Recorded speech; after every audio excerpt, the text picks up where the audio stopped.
recording. And ta-da! This is me. Welcome everyone to the Wittbots Catch-Up 2025. The last time I did something like this was back 6 years ago. Crazy that I did this stuff for 6 years. What a time to be alive. And here I am, almost 30 years old. But there's a lot more years of cool stuff coming.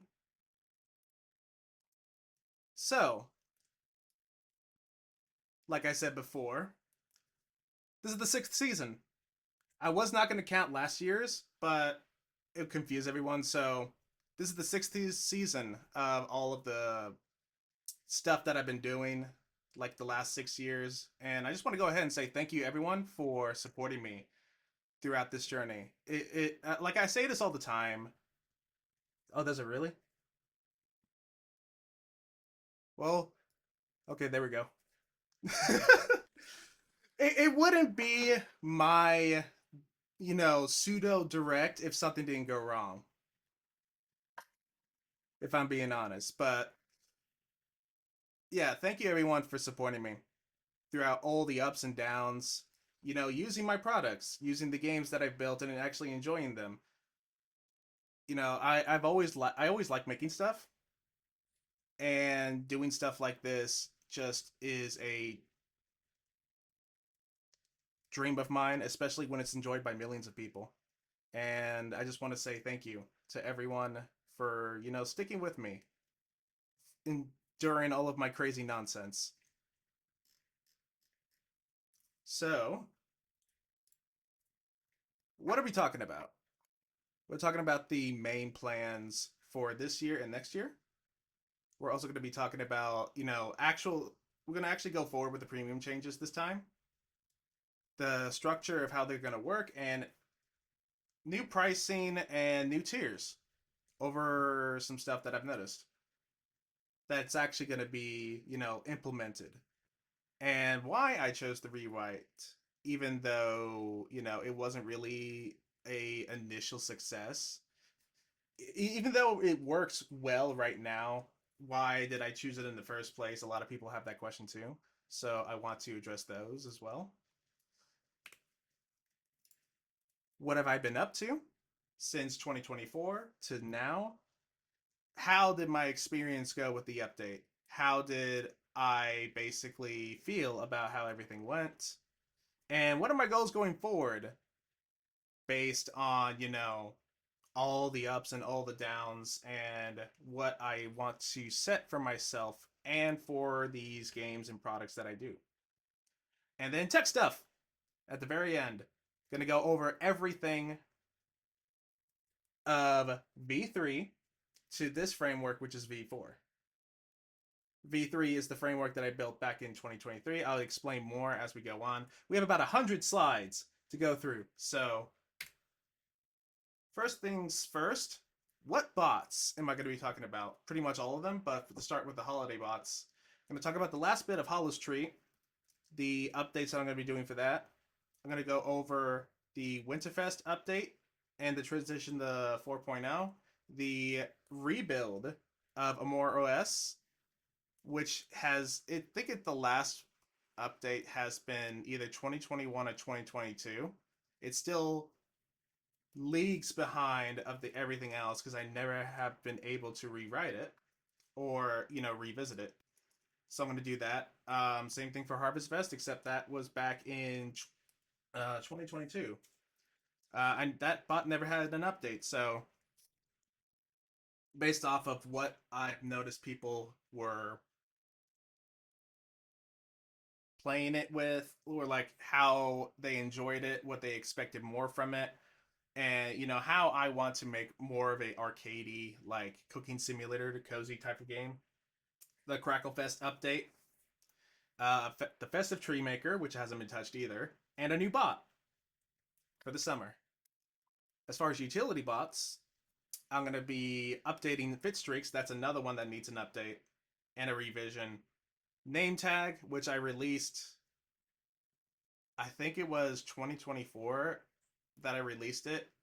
While it works well, I still wanted to be up to this 4.0 framework and what I plan to do to basically just give it a little bit of more polish and quality of life improvements and a new leveling bot, which is finally coming to fruition. After many years of me saying, "Oh, I wish I could work on this bot," or "I'm thinking about making something like this," it's now going to happen. And then the bot framework updates. Basically, these updates to the framework are going to be universal to all of the updated versions of the bot. Every time I make a critical change, it will be basically implemented in all of them. And I'll explain why as we go on. So, what are the last bit of patches for this update? So, trick or treat commands. I was going to release this last weekend, but unfortunately, the fatigue hit after, because I'm going to be honest, I stayed at pretty much every single day of October till about maybe 12 to 2 a.m. every single day, even on the days that I took off work to make sure this bot, gets the proper treatment that it deserves and has all the missing features, has all of the basically for it to be a good product. So I've just been taking my time reassessing what I plan to do before I go into Winterfest, and you'll see that in a bit too. But yes, trick or treat commands. There'll be 5 to 10 monsters. These monsters will be the original monsters from the Trick Cord Treat bot. And now that I say that, I want to emphasize that these monsters will be credited to the original artists. The original artists will be credited to these, monster designs inside the bot so everyone can check them out. One of my longtime members and I spent pretty much all night figuring out who made these artists or who made these monsters. And we haven't really pinpointed exactly, but we did get a team at the time that made the bot that worked at Discord, and I'll basically be saying at the end of each like execution of the command, "Hey, did you make these? Reach out to me. I want the proper tribute." But I think attributing the artist that a lot of the Discord community knows worked at the time as artists at Discord, I think that's going to be a good start. But yes, you get to treat or trick monsters. If you treat them, you'll play a minigame. Each minigame is going to be completely unique to the monster. So it's not going to be a carbon copy of, you know, mechanics and all that. These are going to be crafted and unique to them. The same thing with the battle. The battle will not have any lives or anything. It's just going to be a duel of seeing how much damage you can do to the monster, and it'll be only tied to you. So basically, both of these will have a time limit. How much candy can you grab in the minigame, and how much damage can you do in the battle? Now, when you do the battle, instead of lives, you'll be able to lose the candy that you collect inside of this, battle. But you'd be able to get more than the minigame. So it's kind of a trade off. Do you want to play an easy minigame or do you want to do a hard battle kind of thing? Next thing is I'm going to be pushing the upload file models, which is basically the pop-up boxes that sometimes happens when you press a button. I'm going to just forward that to the drop builder, even though it's not in the official release for what I use for my bots, because I found out that this new version of the library that I use for Python, it's not going to be released for a while. So I'm going to pick the right time of using their tech beta version of the library and go from there and make sure that everything works. Because this is already built, right? This is already built. I pre-built this using that beta version of the library, but I didn't want to release it with, any unexpected broken code. That way everyone can still have a polished experience. I'm going to clean up any mess and optimize and polish anything that's inside the bot. I know there's a lot of things that I know that I need to do before I port this over to Winterfest and start building that. I want to take care of that first, as well as any bugs that I might have missed. I know there's a couple that I've missed that people have posted about, but I haven't been able to get to them because of other bugs or other things that happen with other bots, like the leaderboard command that happened with all of the other bots that are not updated to the framework. And I'll basically be working on this all weekend. So you'll see mini patches here and there. And after this weekend is when I'll start officially development of Winterfest. Now, what can we expect from this update for Winterfest? It's updating from 3.1 to 4, basically the revision that I did back in 2023 to what it is now. It's going to have the drop builder, of course. It's going to be, you're going to be able to customize the rarity ratio for the presents for that drop. So let's say if you want only glitched presents or sort of any sort of rarity ratio for that specific drop, you can do that. I will also be adding the option of manually dropping drops. What that means is basically these will not be automatically, sent in the chat. You'll be able to send them yourself and it'll be completely separate. And as, I don't want this to be premium only. So basically, I'm going to allow up to 5 of the drops that you set to manual mode to be free to drop. And I think that will cater to a lot of people to, that want to have specific drops, like if they want to do a specific giveaway. Or if it's a company that uses my bot, they could have a coupon code specifically for that. They manually drop it, someone gets it, and then they edit the drop to do another coupon code, so on and so forth. I think this will be it's a little niche thing, but I think it'll be extremely helpful for a lot of people. And the minimum and maximum amount of presents to be given. Now, it's not going to be like candy where you get, like, you can set between 1 to 100 or 1,000. This is going to be between 1 and 10 because it will show all of the images of the presents, because I know a lot of people love the images of the presents that I had commissioned and then re-edited, and the glitch presents that I made too. I want to preserve those, so when you basically successfully claim a drop, it will show basically a what the gallery of all the images representing the presents. There will be no changes to presents. It's not going to be a Hallowstreat situation where there's a big change where there's no more candy boxes. Nothing's happening to them. The core functionality is still there. There's no sudden changes, and I want to make that perfectly clear. There's no hidden surprises. And I'm going to introduce a new thing that I've been teasing a bit. It's called events. Events are random things that could happen in your server. It could have users claim more presents than usual on drops.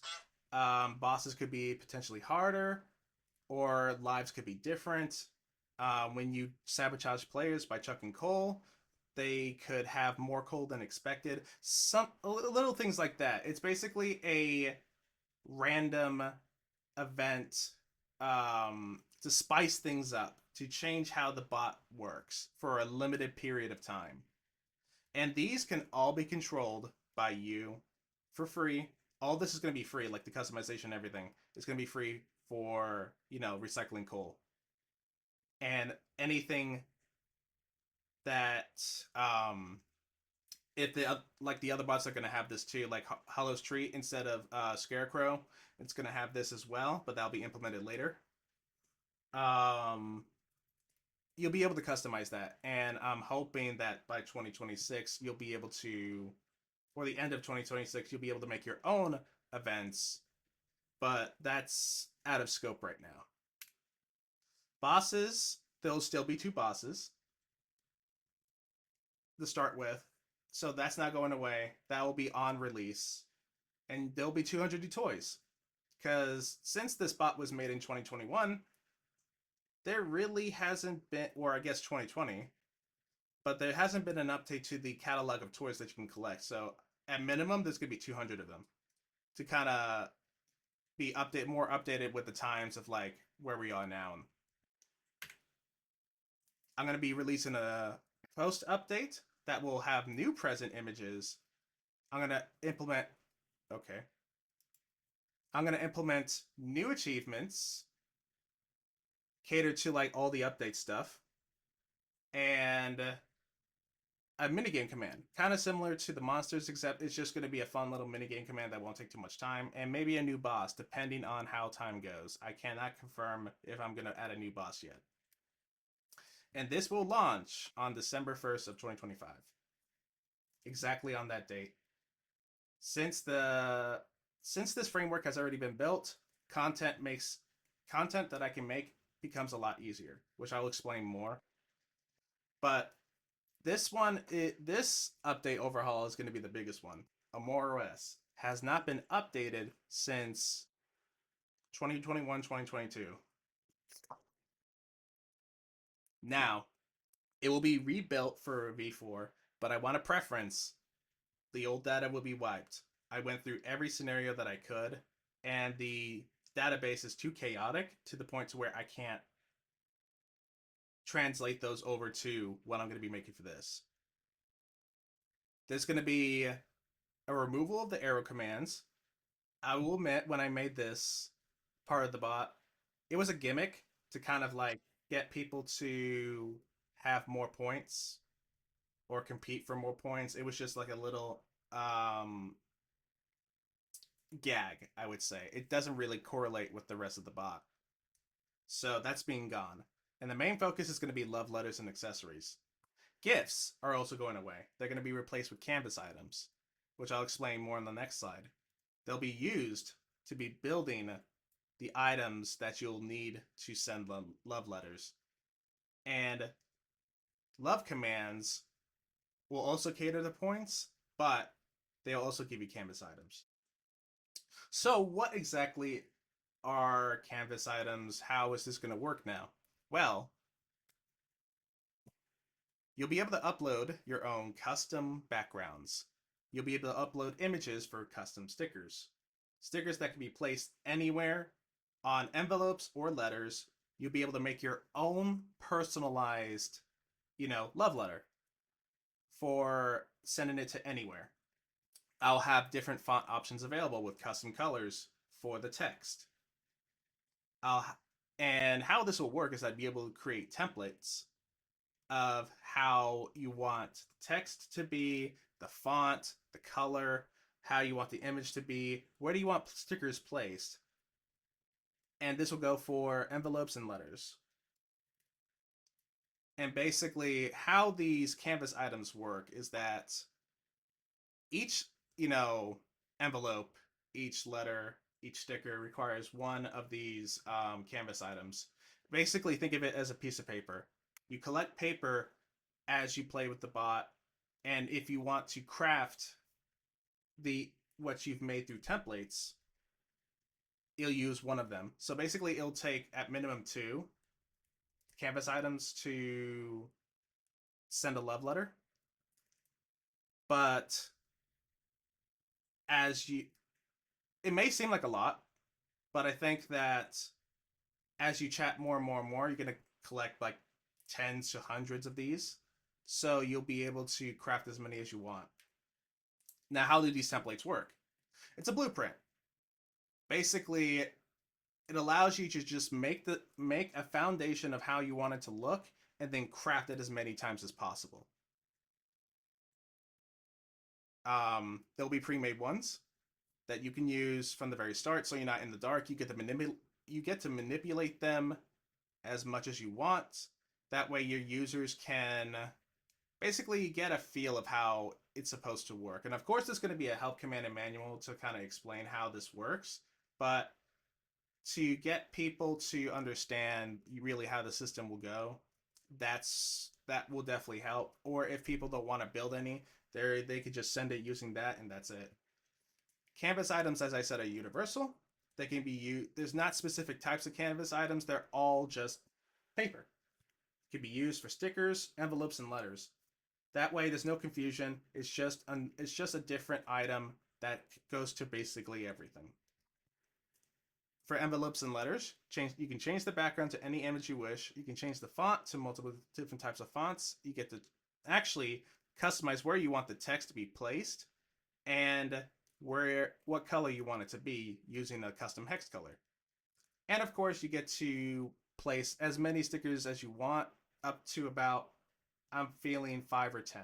Still not really sure about it.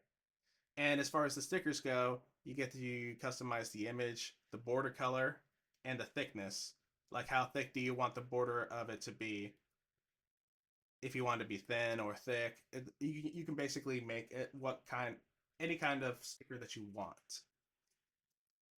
And after you're done making these templates, crafting is basically easy. You just select it, you add the text required for both the envelopes and the letters, and that's it. You confirm it if you like how it looks. You can deny it before it's sent over in case you want to make some changes. And of course, while you're making the template, there'll be a confirmation screen for that too to see how it looks. You're not going to go in dark. It'll show like a image of how it is. And of course, I'm going to be having, I'm going to tell the user what image requirements you need for them, right? So like the dimensions, the scaling, the size of the file. I'm going to make sure that people just don't upload a image and then it looks weird for some reason. I'm going to make sure that people understand like what it should look like and how you should upload them. It'll automatically be, done for you in case you are slightly off or anything like that. Kind of like how Festive Tree Maker works with the images on for ornaments. It'll be the same way here. It'll be all automated, but an extra tidbit for users who want to make sure it looks perfect. Now, a new functionality, which will be your point system basically, is reactions. When you open a love letter, you get to react to the message with an emoji, and these will count as your points. Not sending love letters or doing love commands. It's based off of how much reaction you get for sending the love letter. And you'll be able to see who sent, you'll be able to see like a log of like all of the reactions that you get. And this can be scaled. This will be able to be changed for you at any time. Like you'll have some settings on like how you want the points to be calculated based off of the reactions. Certain emojis to give more points if you wish, like a heart emoji for so many points, or a poop emoji in case it's a hate letter or something like that. For negative points, you'll be able to customize like specifically what emojis you want. And I'm going to put a hard cap of 10 templates per person. It doesn't include pre-made templates though. But once you edit the pre-made template on your side, it will be considered not pre-made anymore. So if you want to have 10 custom letters and the pre-made ones, you are able to make it much easier for everyone. And now I will say, because this is a common problem, anonymous or custom signage with different names will not be available on release. It's a bit of a hassle to figure that out, and I just want to make sure everything works first. But you'll be able to view what the templates are on any of the members. You'll have complete control over it.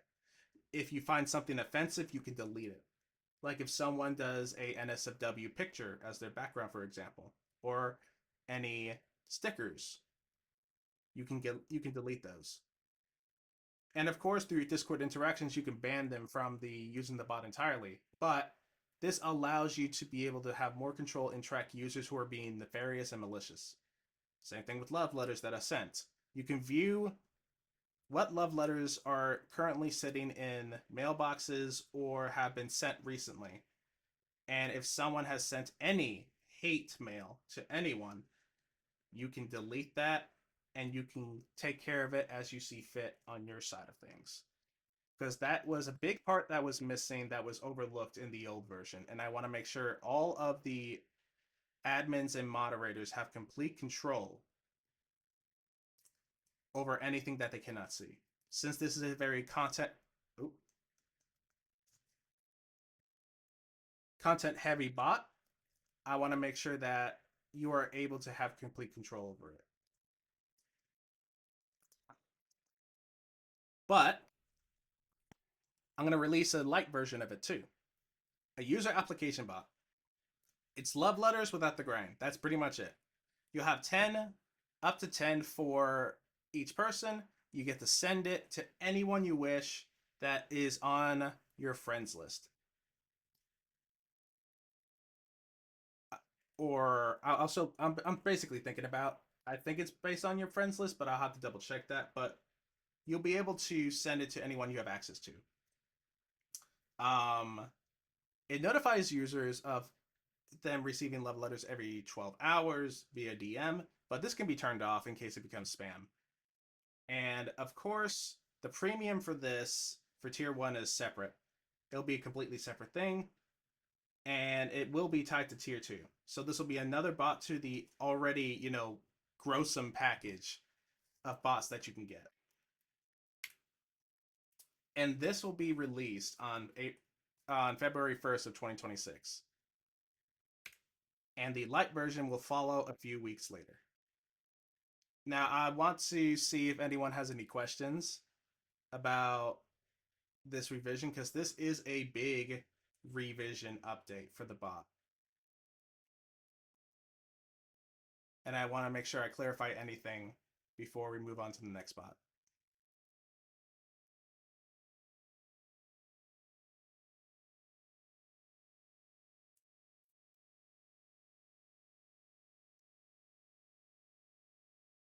No questions?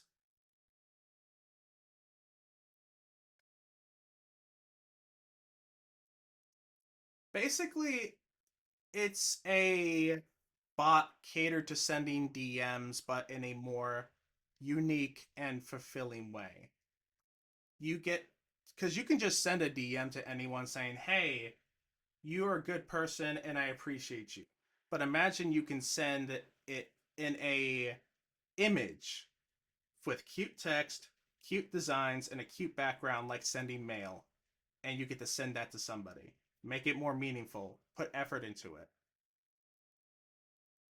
That's basically what this bot is. It's a special way to send DMs to somebody that makes them feel more appreciated.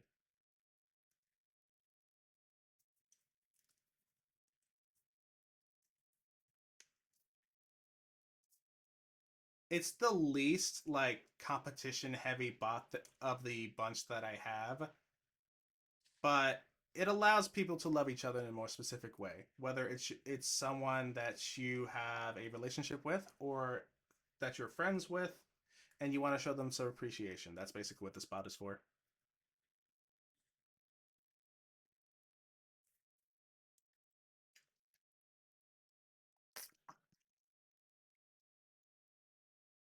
Any more questions?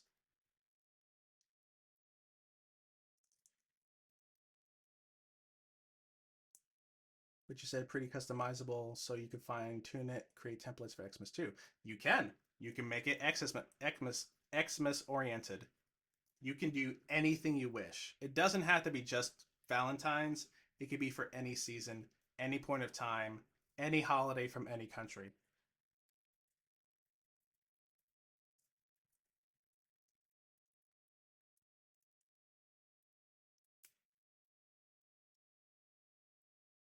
And with this update, you'll be able to actually have that be a reality, since everything is pre-made to be Valentine's only right now.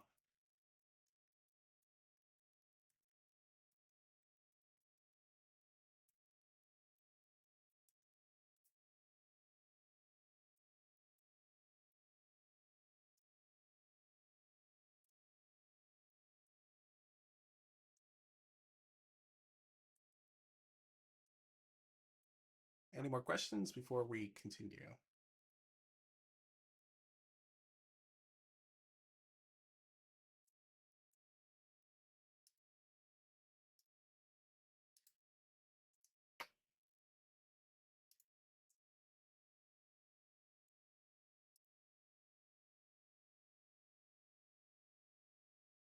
All right. Harvestfest. This is going to be another big boy. Um, so I teased this like throughout the last 2 years, but it's actually going to come fruition. But the old data will be wiped as well.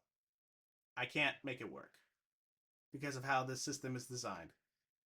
Back 2022, 2023, KWIT was a different breed.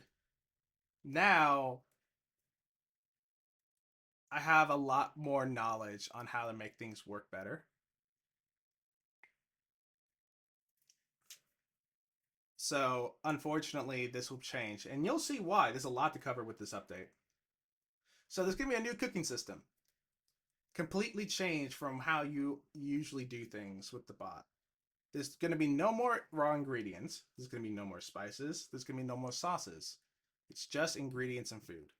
Ingredients can be cooked, and food can also be used as ingredients to be cooked and be served in a meal. Now, I'll show you why I'm removing these. But after this, it's going to have a new quality ranking system because there are some servers that have managed to break the bot's point system by doubling or tripling more than the granny status, which is 600 points. And I have seen 2100 for one food. So it's getting reworked. It's going to have a military style ranking.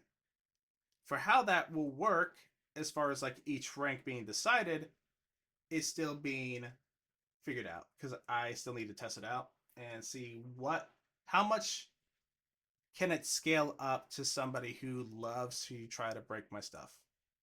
So it'll look like Grandma 4 or Heavenly First.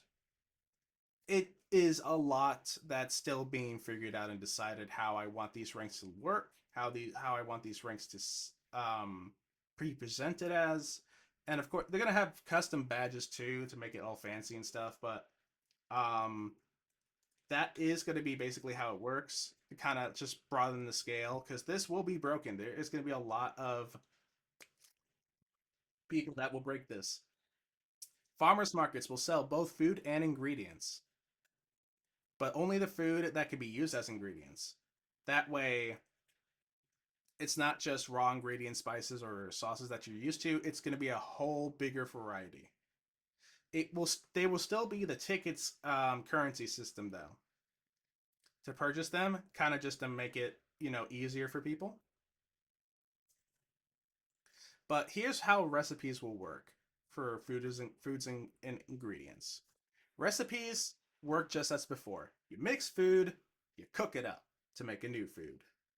But some ingredients can be used as an add-on, like spices and sauces to boost scores, which means you get to make your own custom sauces, your own custom spices, your own anything to basically broaden your food score.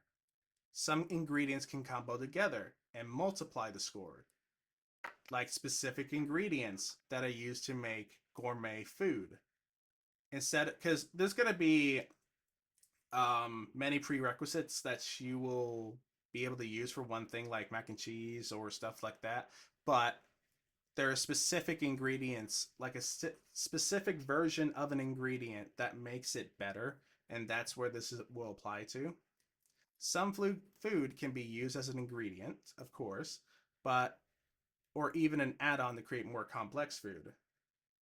So, since I said that you can make sauces and spices from scratch, you'll be able to make even more complex food based off of that, or even use it as an add-on.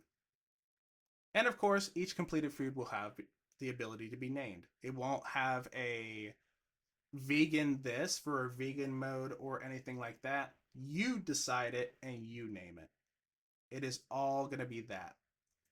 You can choose not to name it and it'll just say simply the food name. Now, some ingredients can be prepped to boost their score. So let's say you have cheese. I misspelled shredded, but that's fine. Um, like mac and cheese. Works better if the cheese is shredded. You can prep it to be shredded cheese, and that's where, the combo is going to work better. If you prep ingredients and a certain recipe calls for a boost to that specific ingredient, it's going to have a boosted score as well. You can also just prep it to boost their score just by a little bit. It's going to be a tiny boost, but it's still going to impact a lot more. Um, some foods can also boost scores based off of those prepped ingredients, like I said. Of course, there are specific foods that don't really are not compatible with add-ons or not compatible with sauces or spices. There are some foods that are in there already in the bot, and it's going to be like this for this case, but any add-on specific food or ingredients will not be able to be used for cooking some recipes, like making pasta from scratch. You don't really use add-ons for that or extra tidbits of food normally. I mean, some people do, but not here. You can combine 5 foods that are completed for one meal for a total score to go to your, overall score. Now, how these boosts will work is still being worked on right now because this is going to be very arcadey, and I want to make sure that no one gets 1 million points. I want this to be fleshed out well because based off of everything that you've seen here, it's going to be crazy, but fun. This is the kind of a arcadey Cooking Mama experience that I wanted. And let me just give you an example of how this will work. So I want to make mac and cheese, right? I will prep the cheese to shredded cheese, get a little more points on that. I'm going to prep the bacon into bacon bits, get a little more points on that. I'm going to cook flour and water into macaroni. Now that macaroni may be a food, but it can be used as an ingredient now. And basically I take all of those, put them together, and I have made a masterpiece of not Chick-fil-A, mac and cheese called the good shit. Basically, this is going to be the process. And I'm going to allow people to, when they have the cooking station up, to be able to prep multiple foods easily. So just, you don't have to open another message to cook another food. It'll basically go back to the very start if you want, or if you are done cooking, you can end it. But it'll allow people to just continuously interact with it. Because this sounds like a lot, and it is a lot. But I'm going to make sure it's straightforward for people to just do what they want to do quick and easy, to have fun, make some food. This update will come next year, November 2026, because it's a lot. It's going to be a big system. This is going to be the biggest system that I have ever created. Just like the original version was the biggest system, this is going to be 10 times more than that. And it's going to take a lot of research. So I've decided to give myself that time so that I can make this happen. Since this was a big update, is there any questions about Harvestfest?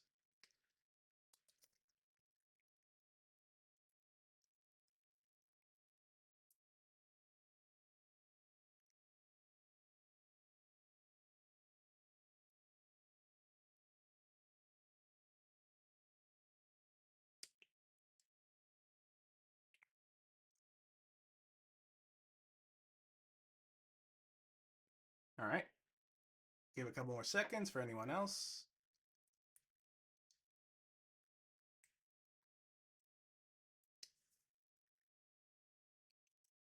All right. Cracklefest. It's not going to be as big. No doubt it's going to be wiped. It's just going to be updated.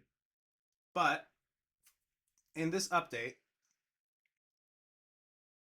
there's going to be new visuals that I originally planned, but I wasn't able to finish. Like each NPC is going to have its own custom avatar. I've decided, and I wanted to do this for a while. Mini games are going to be replaced with the hunt A command because hunting is basically just lottery. I wanted to be more than lottery. So you'll be able to play different mini games catered to each area, unique mini games to each area. That way, it's more interactive and more fun. These will be short mini games, of course, but it will allow players to just, experience different things. I'm I'm anticipating like one or two mini games per area. I don't want to put too much work on my plate since this will be a small, medium-sized update for the bot. Prestige will also be removed because I've gotten feedback over the years that the game is too grindy, and I agree, but I didn't know how to go about it. So levels will not require coins anymore. Since there's no prestiging, it will be no need for coins. It will be based on how many eggs you've collected. So basically, the more eggs you collect, the more it will scale up. This can be controlled with either a pre-made formula, kind of similar to leveling, or a custom formula that you'll be able to create. So if I collect 50 eggs, I'll be able to do level 2. If I collect 100 eggs next, I'll be able to do level 3, so on and so on. And I'll basically making rebalancing efforts to make this, not that easy to exploit because, as you get into the later levels, like level 50, you'll be able to basically collect like um, hundreds of eggs from just hunting.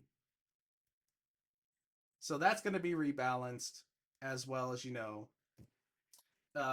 forging. There's going to be no limited space anymore because I know that was a little bit of an issue too. That's subject to change, but I think everyone is going to breathe a sigh of relief that they won't have to sell eggs because they have reached the cap of it. They want to keep certain eggs for certain quests. Coins may also be removed. I'm not really sure what to use it for yet. I'm not sure. I'm not that far along in the thinking process of how this is going to happen, but it may be removed entirely and then re-added back later with a future content update. There'll be new forge actions that'll be unlocked as you level up. So you'll be able to do something like use more of your use a lot of heat for a special thing that happens to the quality of the eggs or the amount of eggs that you get. These force actions I'm still working on, but basically it's going to be more than just trying to make sure you don't overheat the anvil. It's going to be a lot more to basically get you a lot more eggs from unclustering the clusters in the forge. And of course, I'm gonna have pets be a little bit more useful than just AFKs mechanics. They'll be able to be used in damaging bosses and battles or boosting damage. As you level up your pets, they'll contribute to damage to a certain percentage. I'm thinking like the level is going to be based on 0.1% of the damage that you deal because there are people that have like level 100 pets or more that give them eggs. So it'll be like 10%. And plus, you have 6 pets. You can have up to 6. So that is gonna 0.1% might sound like so small, but it's gonna contribute to a lot. And of course, um, you can customize this too in the settings. All of this is customizable. So it's not just a one stand deal. If you don't like a certain thing, you want to adjust it. Of course, you can adjust any of the settings of any of the mechanics through any of the bots that I've mentioned so far and what I will mention. That way, if you don't like the preset settings, you can change it. If you want things to be more grindy, you can. Not be so grindy, you can do that. Now that's all I have to mention so far about the bot. A lot's being decided. But the core gameplay will not change. Just like with Winterfest, the core gameplay is going to be set as is because I like how it is so far. There's nothing wrong with it. There may be different things that you can do or more mechanics added to pets, Progression to the story is another thing that I'm feeling if I can do this year or next year, because this does have a story, but it doesn't have an ending. So I want to make sure that if I can do a content update with the story, that I'm able to do it this year or next year. But it will be at late this next year if it comes to that, because there is a story that happens throughout that. And once all of these update frameworks get released to all the bots, I'll be able to add more content for story stuff. But as of right now, what I mentioned is available on April 1st, 2026. So Festive Tree Maker, a little cute bot that allows you to make custom Christmas trees. Well, custom-ish. You get to have your own images into ornaments that are pre-made into these shapes. Just slap it on the tree, and then you got yourself a little Christmas tree for your server. Now, I don't know if I can replicate all of the data of these images. I have to see how I can do that in a very efficient way without corrupting any of the images because of how the images are stored. I'll explain why when we get to like how V4 works as far as like, the images go, but right now that's undecided. I'm going to allow people to have custom backgrounds and custom trees for all of their stuff this time around. So if you don't like any of the pre-made backgrounds or pre-made trees, you want more stuff, or if you want to make your own trees through like draw your own trees or make your own art, you can do that and set it up for your server. There will be placement templates. Basically, instead of preset like coordinates for the image to place your ornaments on, you'll just be able to set that for your tree. Whether it's your server tree or your personal tree, you'll be able to just set it anywhere you wish, especially useful for custom trees because in case your tree is for some reason just a square, you can set that how you wish. And of course, I'm going to update, the template for how to place these custom templates for placing them on the tree because I know that's a little bit outdated. It's very minimal. It doesn't really work well, but I'll make sure it's very straightforward for people to use. That way, they can make their own tree that they wish. And that's all I really have for this. There's a lot that needs to be going into this because this is a very small bot. Fun fact, this took a week. This whole bot took a week to build. Like, it's very, very small, but very, very powerful. So there's a lot that I need to figure out what I want it to do to make it, bigger. So that's all I really have for that. But it will be available for Christmas next week. Just like with Winterfest, those two will be released side by side with the next year's version of Winterfest as well. So you have two updates for that year or for that month next year. Now, new summer bot. I teased this last year, but a good friend of mine, Cathilla, and I are making a new summer bot. There hasn't been a summer bot made, so we're making one. It's gonna be a holiday. It's gonna be a ice cream bot. Basically, you collect as much ice cream as you can. You sabotage each other by eating the ice cream. Each scoop is procedurally generated. That means that common flavors that you have may be mixed with others. Like the art will be pre-made, but be able to be mixed together to form many different combinations. I made a custom bot for a company that was rubber duckies, and it had over 1 million generations. This is going to be basically the same thing. Different sprinkles, different flavors, different cones, different possibilities and combinations. And I'm anticipating that because how much people love ice cream, it's going to reach the Hallowstreat chaotic levels. I don't really have more to share on this because a lot is decided between the both of us. But I will say that you guys are in for a treat. No pun intended. It's going to release sometime in summer 2026. I don't have an exact date of it, but it will release next year. Now, Fit Streaks. This is another bot that has not gotten an update for many years. Well, I rephrase that. it hasn't gotten a big update for many years. It's been written in either 2121 or 2022 and just left into the wild. So that's going to be rebuilt for V4. But because of how simple the bot is, I can migrate the old data. Nothing is going to be lost for that one. I'm going to make sure that time zones are better managed for people that live in different countries. It won't be a random, what happened to my streak? Why did it go zero? I was asleep and this time zone is correct. That's going to be gone. It's going to be properly, managed. And I'm going to actually have a history of 30 of the most recent streak messages with a link to those messages in case you want to see like what your past streaks have like what basically are. And this time around, instead of just one day, I'm going to have the ability for server owners to have it be either 1 hour apart to 1 week apart per streak.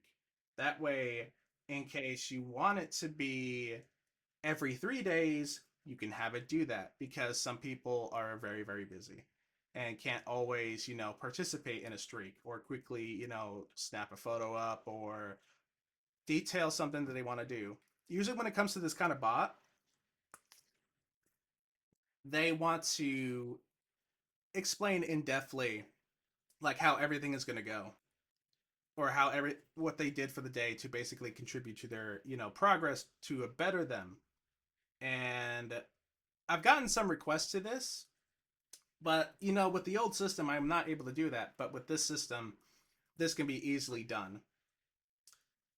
And everyone can set challenges for themselves, but server owners, server mods, and admins can also set their own challenges for members to complete. In case there's a thing, there's a couple servers that I know that are basically into either nature or fitness. They want to set some kind of challenge, like run a mile or attend this specific marathon. They can do that with server challenges and get them points. Custom emoji reactions is another highly requested thing. So you'll be able to have a specific emoji that is either the ones from the pre-made ones or the one of your custom emojis. You'll be able to have that as a reaction instead of a star. That will also be in there. And there'll be quality of life improvements for the settings and how you basically manage the streak messages, the roles, the settings, kind of just like how the other bots are. That will also be in here. And it'll be released sometime in Q of 2026. Now, for those three bots, for Fit Streaks, for the Festive Tree Maker, the new bot, are there any questions? Thank you.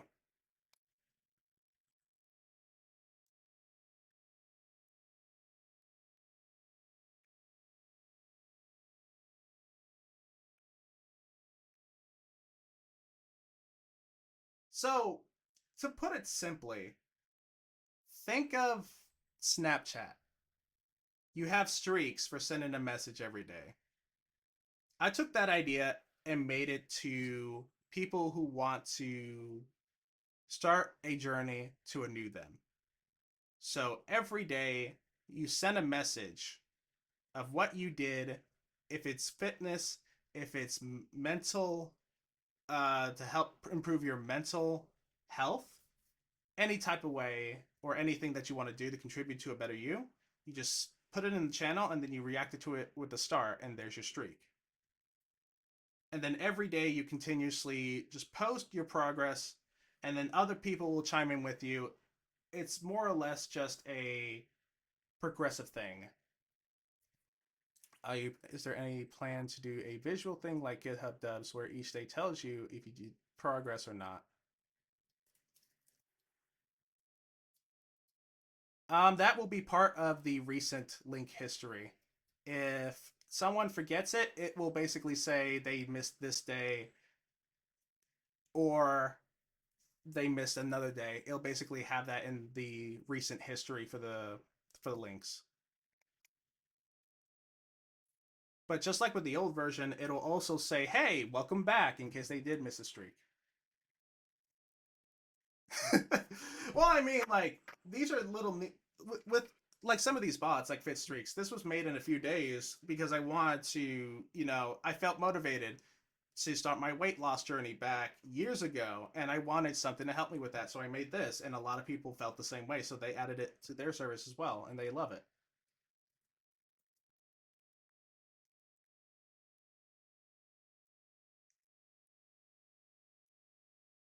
So I want to give every single bot gets a little bit of love, even if it's small or big. Every single bot is going to get a this new framework.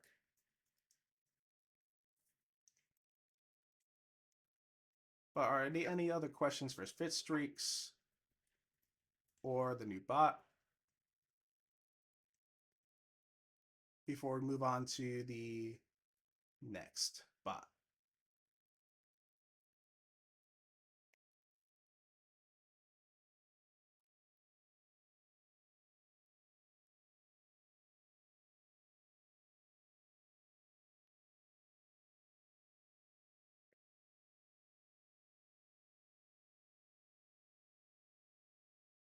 I think that's it.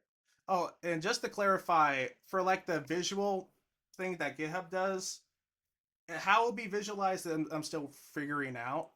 But that could be an idea to have like a habit tracker kind of layout. That could be something cool to do.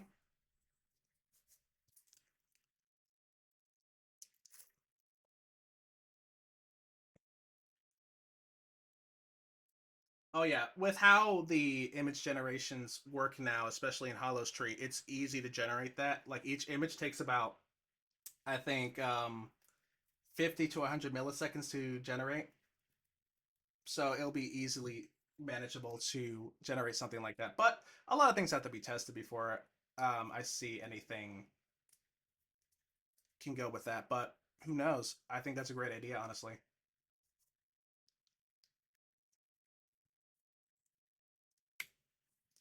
So, NameTag.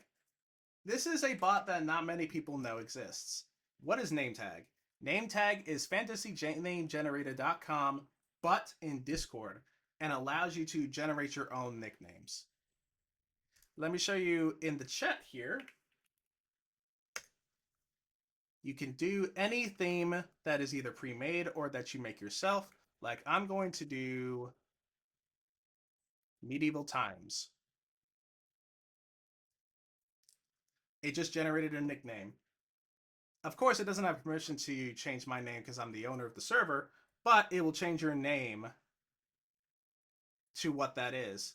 And it allows you to do different themes in case your server has different themes for the month or if they have different themes for the week. It depends. But this allows you to basically make your own little um, custom name. And how it works is that you have a list of words. They are jumbled into a thing called a generator. It takes those and basically randomly selects a word from the list that you supplied it with. And you can tie these all together. Like there is a suffix and prefix for both the first name and last name. So 4 lists with 4 generators to one theme. And that's basically how it works. It's a neat little system. This is also getting an update for it. Because while it does work well on 3.1, it's still terrible to maintain. So we're going to update it. Some people have asked for permanent messages that just have a button or a select menu with certain themes that they want to do. They just press it or select it, and that's how they get the username instead of doing commands. That way, it doesn't clutter up the channel. And if you just want like a role, like you know how channels are with role selections, it'll be like that. Except it's just a button or a select menu. It'll send a message privately to you through forgot how it's pronounced, ephemeral, those messages. You will also be able to choose the generator for each theme. Now, let me clarify: the generator takes the multiple lists of words and spaces them out or separates them how you wish. So, for instance, this one has a suffix and prefix generator for both the first name and last name, and then there's another generator that just does one name, but it's different little parts as it as well. You get this. You basically get to pick and choose from the generator that you want. If you want one name, cool. If you want the two name one, cool. You'll be able to choose that in both the permanent messages and in the commands. The editor is going to be rebuilt entirely now that models have been updated to have select menus and all these other cool things. I don't have to basically beat around the bush to make an all-in-one message editor.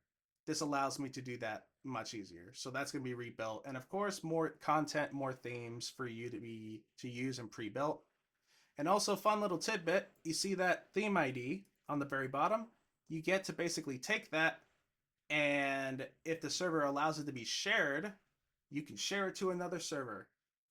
You get to create things for other people to use and adapt with. It's a fancy share system. Yeah, it's one of my favorite things that I've made. Honestly, it is a very niche little system, but as the bot grows more and more and more, I see this being more effective. But I just wanted that in there because I thought it was cool. This will be released in Q3 2026 to make room for all of the other bots that I want to work on first. Because while the bot does work well and doesn't really necessarily need an update, I still wanted to be up to the most up-to-date framework. Now, the leveling bot that I've been saying I've been wanting to make for 3 years, Street Cred. What is Street Cred? Yet another leveling bot, but this time it allows you to have more control of what you want. Anything you do on Discord, reactions, voice chats, commands, messages, sending specific media, sending specific files, it's how you want it, you can customize it separately between a minimum and maximum value. You get to just basically customize it how you wish. Unlike other apps like Arcane, I love Arcane, but there's still some stuff I wish I could customize. This will be all for free. This will not be gatekept by premium at all. You could also do custom level up formulas. There will be an editor that will allow you to basically do a custom formula. It'll calculate the number for you to see how it works. It'll tell you if the formula doesn't work, and you'll be able to use that instead. So if you want a incremental formula, you can do that. If you want something that is logarithmic, you can do that. It's all up to you and what you want to do. And the process of how you do that is going to be very straightforward. And of course, drops. No leveling bot that I know has drops. So we're going to add that to that as well with a drop builder. And of course, quests. This is a feature that I said in September that I couldn't get Discord to approve me the message content for, so it was scrapped from Hallowstreat. And I'm going to touch more on this later once we get to the framework updates. But for right now, all you need to know is that it's basically just tasks that you can do specifically if you want to, let's say, bump the server using a command. You can make a quest for that. It will track what command is ran from a specific user, a bot user, and give you a reward for it. Yep, exactly that. You have an intro channel. That could be a quest. You have an event where you can post your pet. That could be a quest. You want to introduce people to different channels. That could be a quest. Right now, this is kind of built. This is a working function, but Discord is very, what's the word?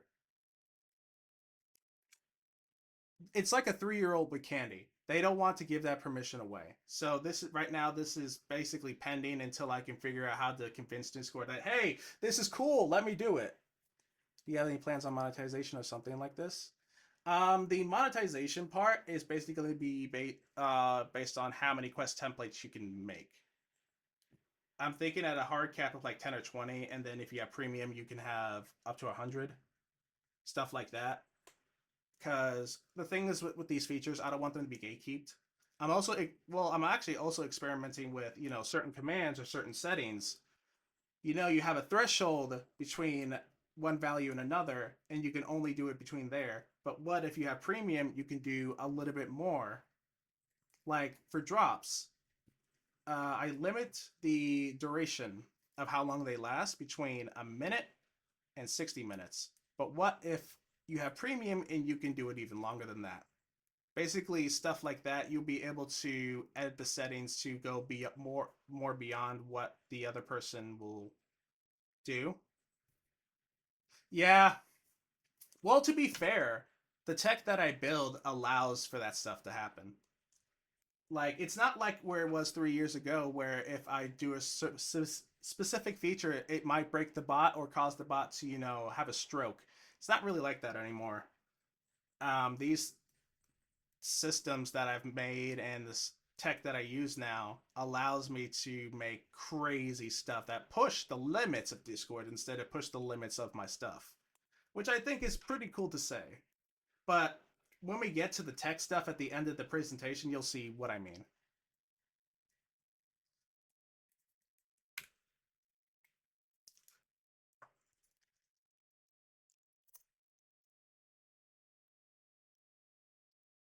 How do you do your rate limiting?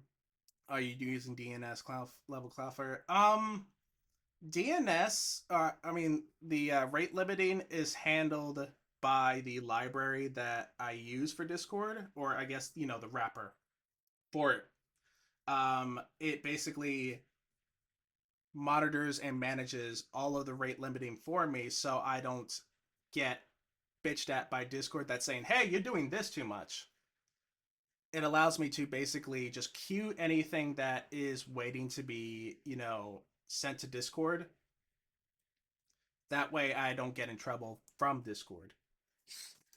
And that allows me to essentially figure out what can I do to not break the bot and what is allowed in the bot for specific things. Which is why, like when you do drops, um, it is based off of messages and a timer instead of just messages, because if you can set it to like 10 messages, that is going to spam on a very active server. Like one server that my bots are on, the official Animal Crossing New Horizons fan Discord server that has 500,000 people. That stuff, it's a very active server. That could have like a drop every 3 seconds, which will time out the bot and basically screw over everyone else. So it's just trivial testing to see what I can do with the rate limits. But no, it's I'm not using Cloudflare for the rate limits or anything like that because with how everything is designed, it I don't need to do anything more than Discord.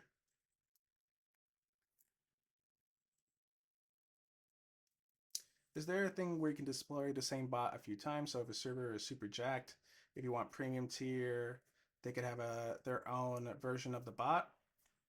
At the moment, no. But that's something I will look into, later down the line in the next few years, because I would have to make a dashboard that will allow you to use your own bot token. And unfortunately, there is actually an active situation going on between Discord and a bot called Bot Ghost. It is a Scratch system bot builder. You put in your bot token and you can make your own custom basic commands. That got shut down by Discord because of that bot token thing. So at the moment, I have no idea if that's going to be implemented. It's something I want to do, but it's basically a test of time. But I will have functionality to allow you to change the profile picture, because bots can now change profile pictures, which I think is pretty cool. So that's going to be in the bots sometime soon as well. But for Street Cred, unlimited rewards, no cap. That's fine. for basic. I don't understand the cat. I mean, I guess I understand the cat for role rewards and role boosters and channel boosters, but with how the system is, unless something actually breaks, the plan is right now to make it all unlimited. But I will say you can now have the same role reward on the same level. So you cannot have one role for level 5 and another role for level 5. They have to all be separate. That's the only catch. But I'm also going to have message weights. How big your message is can determine how much more XP you have based off the number of characters. And of course, a lot of level bots don't do this, but I will do it. You get to import and export levels through CSV or a spreadsheet. Your XP and stats will be directly tied to when you import it or export it. That way, you always have your data. If you want to not use the bot and use Arcane in the future, I completely understand. Sometimes the things that I make don't have the expectations that other people have. Export the levels, export the stuff that you want to do, and set that up yourself on any other bot that you want. And of course, an achievement system, but it's going to have a twist. See, when you make 102 slides and spend 3 days making the presentation, you kind of just make sure you have everything included.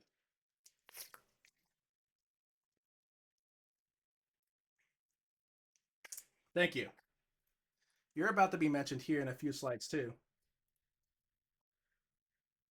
Um, but the achievement system, you get to make your own achievements. This is going to be a test on this bot only. I don't have any other plans to do a template or to have this be part of the whole framework at the moment. This is only going to be included in Street Cred.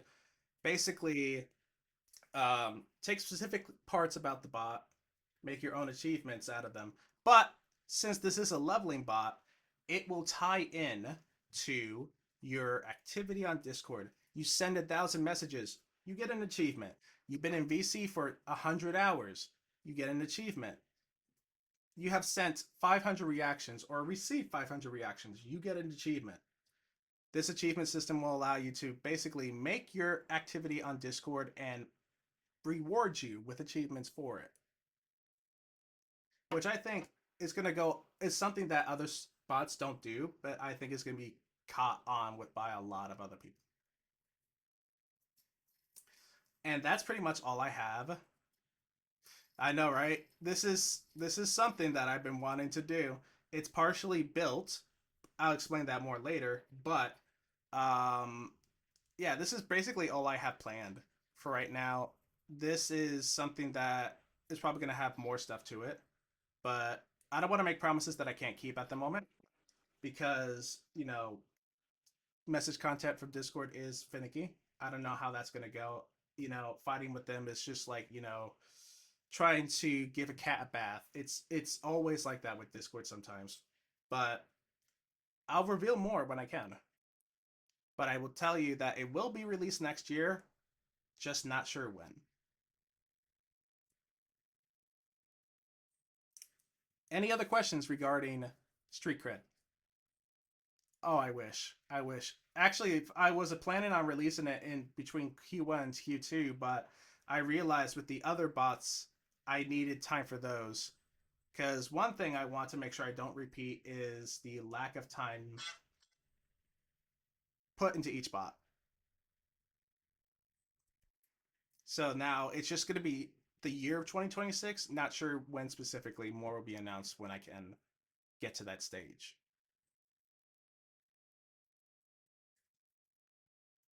But are there any questions that you may have with this bot?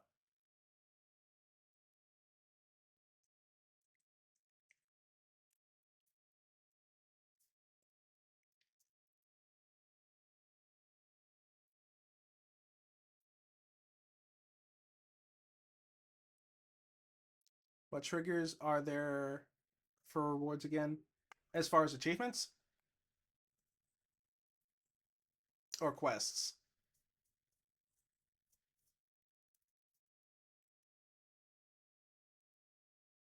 Ah, I do have an answer for that question for the bot frameworks, which is right now. So I will answer your question with this next slide, or the next few slides. I forgot which one is 4.2. But first, 4.1, it's going to have audit logging. Basically the same thing as Carl.gg or Dino, but specifically for events from the bot side. Let's say you have Hallowstreat in your server. You want to see how much candy is being grabbed by each person through a drop. This will tell you. You want to see when a drop drops. This will tell you. You want to see when a boss spawns. This will tell you. When people have scared or have been scared, this will tell you. Events and triggers commands that are activated by people using the bot, and you'll be able to basically customize what you specifically want to have uh, sent in your channel for logs. And an anti-cheat system. This is something I was going to implement 2 years ago, but I didn't really know how to go through about adding it, but now I think I know. Anti-cheat system. People that have scripts. It's funny. People have gotten so serious about these games that they have written scripts to automate them collecting items or completing drops in order to win. But this anti-cheat system will help with that. Have users complete a simple captcha. What I'm thinking is, yeah, exactly. So this may help you. Basically, there's an image of a thing. You press the select menu to choose the thing that's correct to the image, and then that's it. You continue using the bot. This can be either be based on the amount, like every X amount of minutes, so like every 5 hours you want the people to verify through the captcha again, that's fine. Or the amount of times they progress in the bot. They claim 10 times or do other commands 10 times, that hits a trigger and they have to do the captcha again. And how this will work is you can either block drop claims and or commands if a captcha has not been completed since. You'll be able to customize that. And you'll also be able to customize if you want it to be time-based or usage-based, and the range between the two. And I'm going to apply this pretty much after Winterfest. This will be happening to both Winterfest and Hallowstreat is when these two features are going to be available. Now, for your question, triggers. What triggers can you do for rewards through quests? Well, there's going to be 4 types of quests. But let's go over quests real quick. It gives rewards based off of server activity or the activity of the bot. This will be applied to scares too. Yep, captcha will be applied to scares as well. Every type of command that gives a certain amount of progression will be able to have this feature put on it. By default, it's going to be disabled, but you can enable it and set it up if you want. But for quests, there's going to be 4 different types. Message quests. They are basically tasks or a list of tasks based off of the number of messages that can be either filtered by a channel and filtered by the context. So let's say you want an intro to be a quest. You want a specific format. It has to include your name, your time zone, a little bit about yourself, the age range. You can have it filtered by that. Voice chat quests. Let's say you have an event. We have game night. Yay! To get a reward for attending game night, you have to be in the specific voice chat for a number amount of minutes, and you can filter it by the number of people in that said voice chat. And it can also be channel specific too. So let's say um, one person joins the voice chat. It's really not enough for game night, so the game night's canceled. You don't get a reward for that. 10 people join. It's over the minimum requirement of 3. They get um, progressed to the reward based off of the amount of minutes, which let's say is 60. Each member stays for at least 60 to 120 minutes, and they get rewards for that. And here are the other two command quests, which is a key part of why I'm fighting with Discord right now to have this pushed out. So I figured out a way to basically get the full command name of any bot, right? So if it's a bump command, I can figure out not just the bot that sent it, but if it's a bump command as well. And the cool thing is that you'll be able to filter this by what's inside the message. It doesn't matter if it's embedded or if it's just text. You can filter it by, let's say, a certain message pops up when you actually successfully bump a server. And there's a different one for when it fails. You can filter it by that because it usually says bump done. You can have it capture that. And then there's manual quests. Quests that can be only manually redeemed by people.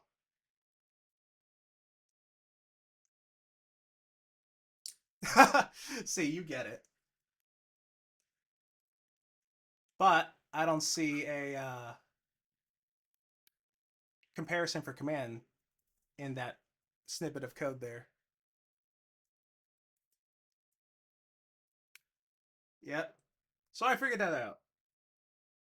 Oh, it is. Technically, it's not supposed to be possible, but I have ways of going around that. So here's how you can do dailies. You can have the quest be automatically given after X amount of days. You can have existing quests, and if that happens, like if someone doesn't complete a quest in time, it'll be deemed as failed and not be rewarded, and basically replaced with a fresh new one. So let's say that I failed to send 7 out of 10 messages. Next day it'll be 0 to 10.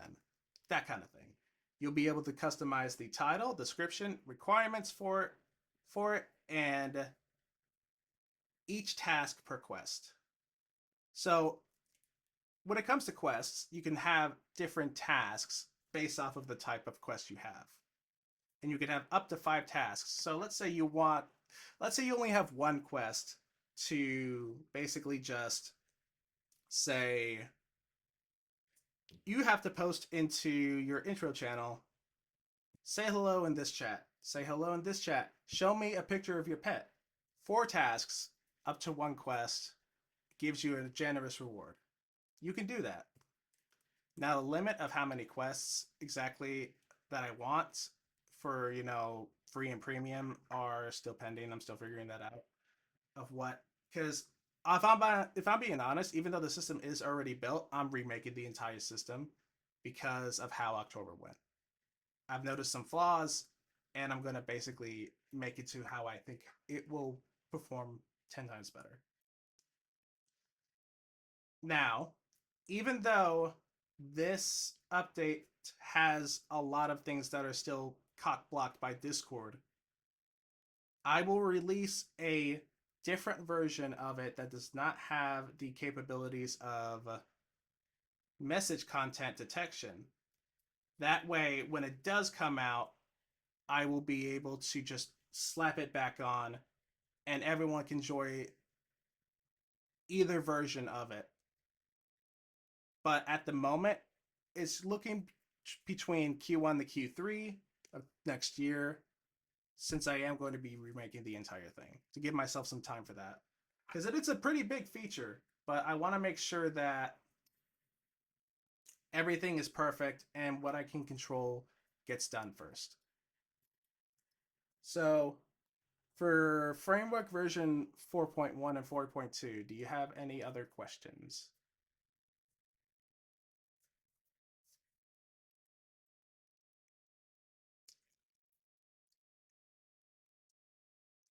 Sweet. So that's basically the full catalog of what the updates are going to be and what I plan on making as far as any new bots or updates to existing bots. Now the premium structure. I'm changing the premium entirely because of what I've seen. So, some servers like one bot, some servers like multiple bots, but they don't want to pay for the whole package. So, what I'm willing to do is offer them a cheap, nice, cheap price for multiple servers. Because I know some owners have multiple servers that they manage, and this is especially the case for Hallowstreat. So, if you want the premium version of that, it'll be the same thing as before, except with a little twist. You have Prime Lite. That's one server per bot. You have Prime Go. That's 3 servers. Basically $1 per server. Uh, I mean, I wish I could do discounts, but since I'll be migrating to Discord's premium platform too, they don't have an option for discounts, so you'll have to talk to Discord support about that.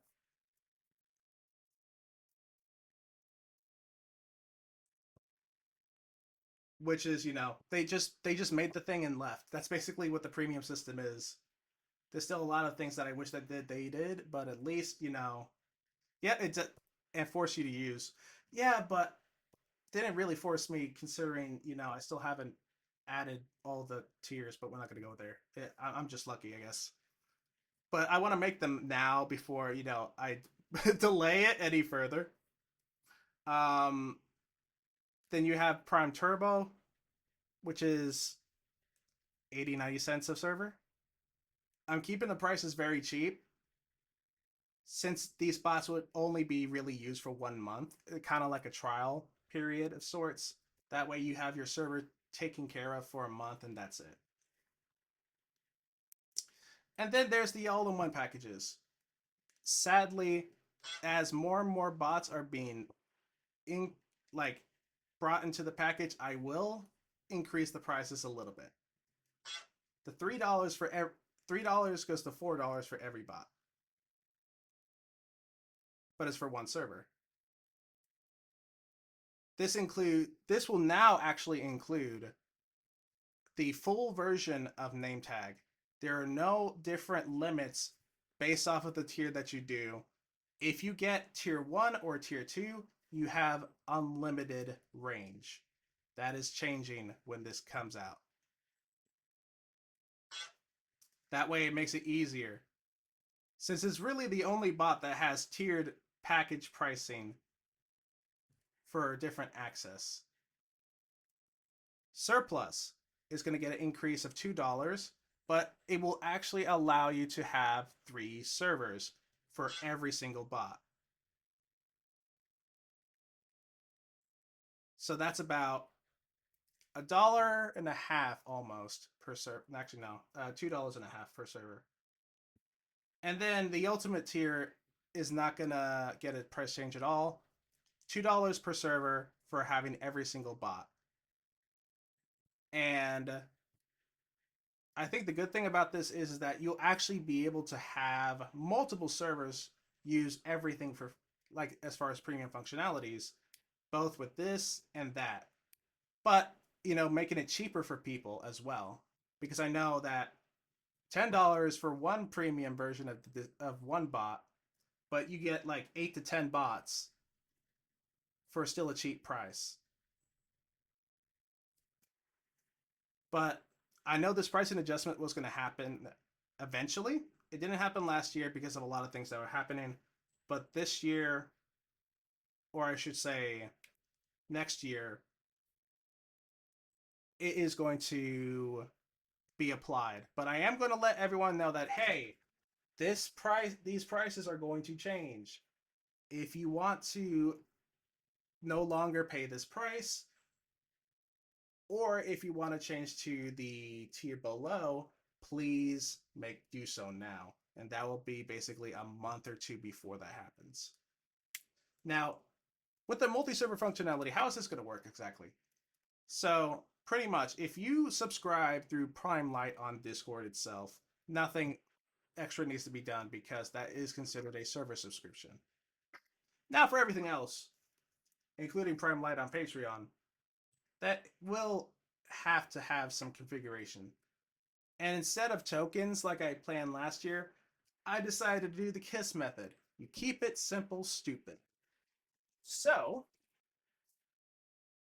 each slot, each space that you purchase from whatever package you want, let's say you purchased the 3 servers package, you'll have 3 slots. You'll see what slot is associated to what subscription, since you can, I guess, purchase different subscriptions multiple times. You'll be able to see what each slot goes to what. All you have to do to change it is click on the drop down menu. You just press the slot that you want to change to what any server you want, pops up with a model and shows you a list of all the servers you are in, or if you want to do it for a server you not currently in, you just paste in the server ID and that's it. There's no fancy menus, nothing. It's just short and sweet, and you'll be able to see it all. And it displays all the information for you. And I'm planning on releasing this also shortly after Winterfest is released into the wild. Are there any questions about any of the functionalities, any of the packages, or the pricing? Any pricing concerns that you may have?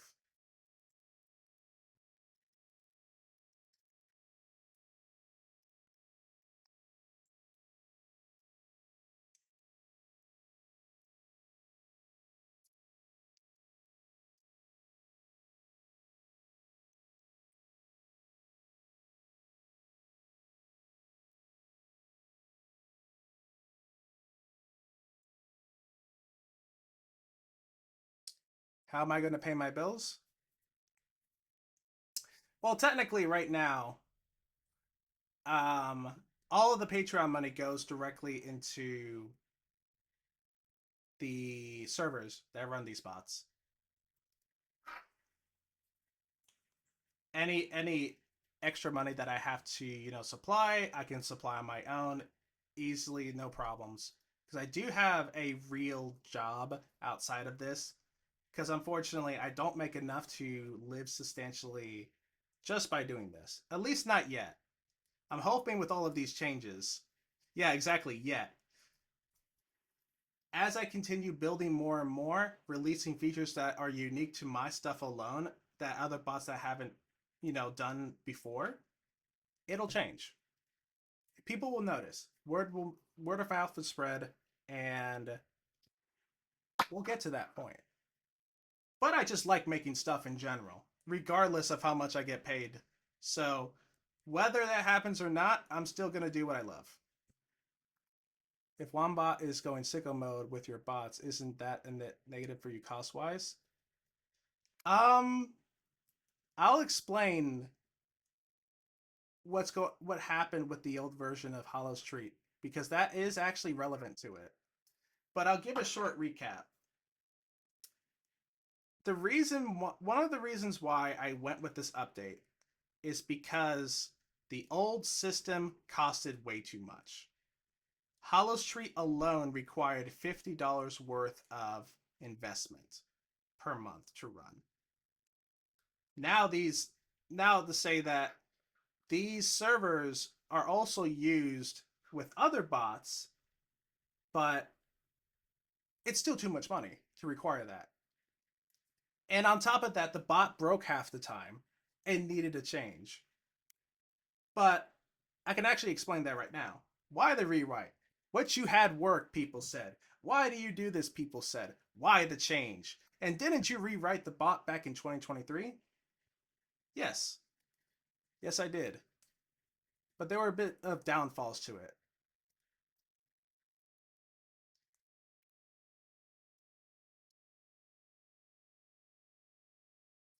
Yeah, 2023. What a crazy year. But why the rewrite? We have to go back to how V3 works. Since we're all tech guys, this is completely useless, but for anyone else that watches the video, after this, here's how it works. Imagine a company. That company has a store, which is going to be your bot. And it's the face of what people see and interact in.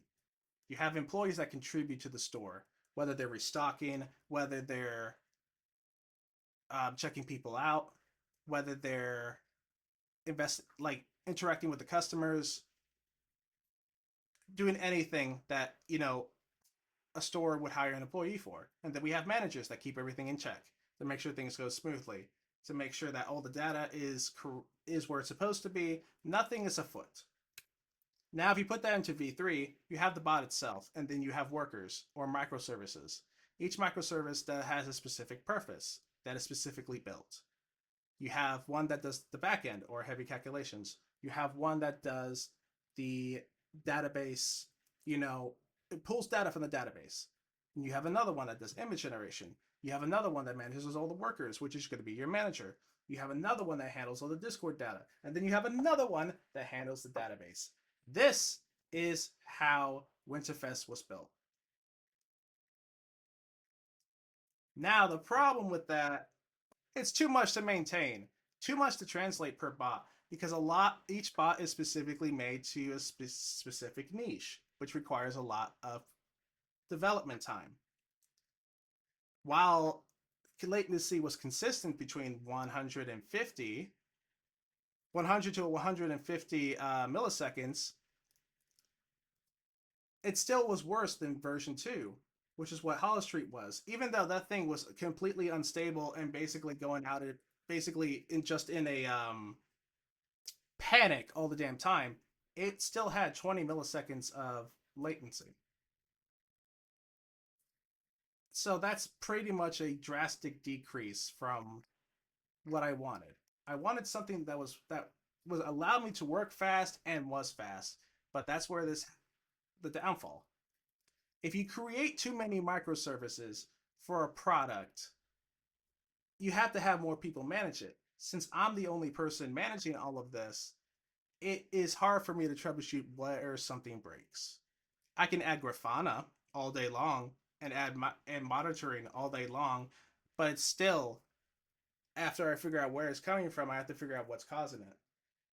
Too many little things to cause too many little problems, and it becomes out of reach of how I envision these to be built and how easy it is for me to release something for people to enjoy without having to pull my hair out at the same time.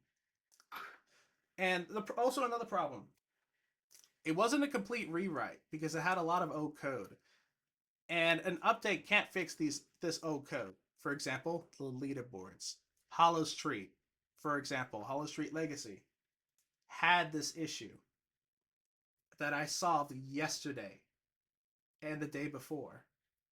Harvestfest, Winterfest, Cracklefest, AmorOS. Well, not AmorOS, that's something different, but these are things that had problems like this. Old code that theoretically worked, but it required a whole revision. Well, it's not just power users; it's just things that just broke. It could be a small server, and it basically just broke because the old code worked for a certain period of time, and it just needed a rewrite. I could update it all day long, but it just needed a rewrite, and that rewrite requires other things to be rewritten as well, which is why this ultimately failed. If I rewritten this from scratch, maybe it could work. Maybe it would have been better. But I think having too many microservices is too much to handle, especially when I have 8 bots right now. That's at minimum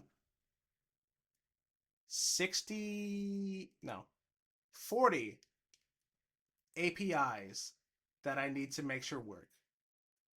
That's a lot. That's too much.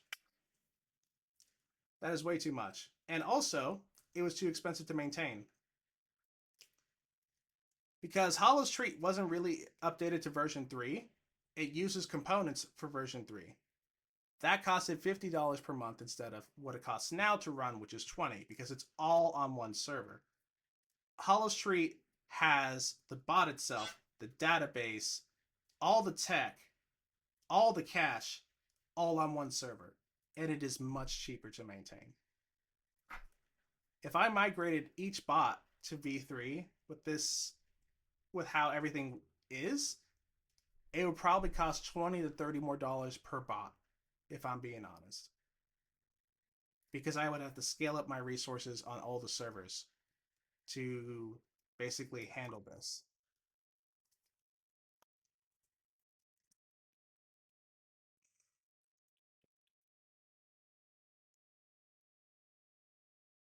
All right. So things needed to change. The bot needed to be remade from scratch, just like I said. Old systems just didn't work anymore and needed a change. I wanted new tech to help, streamline making content.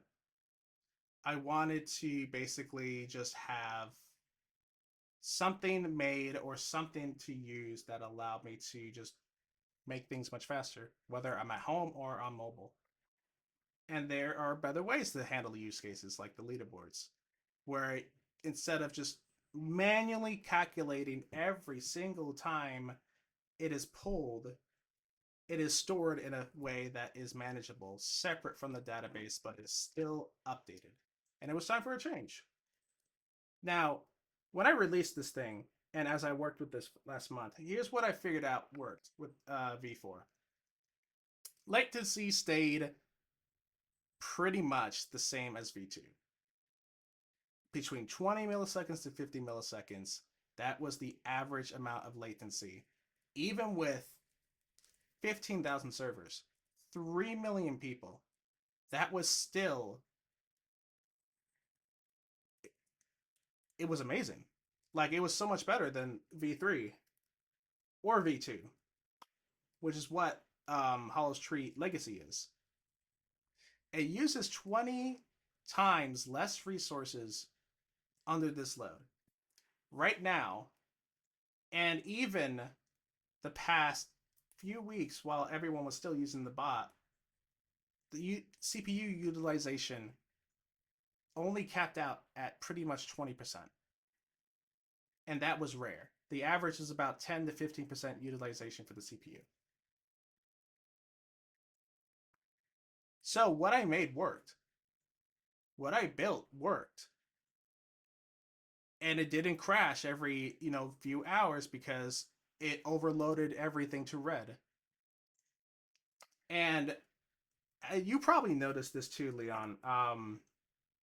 Simple adjustments or simple settings that happened that I added only took 30 minutes, sometimes less, even when I was on mobile, because I could view it on mobile and add the necessary adjustments and then go into the code, add it in, done. That's it. I don't have to manually write statements to add new columns of code. I don't have to do different things to make sure it all plays well. I just add it and then I add it to the bot and that's it. Because it's all, since everything is built as one, powerful framework, it just works. And because of this, it's streamlined deploying the bot.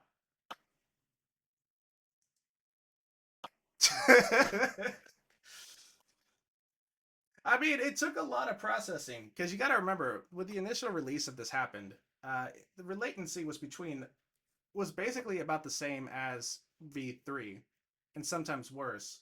But we'll get to that when we get to tech stuff. Um,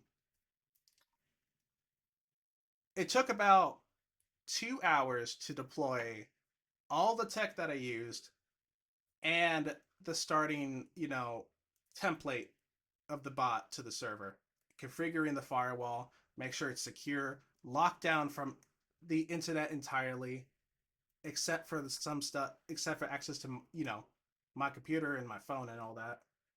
All that took less than 2 hours to deploy.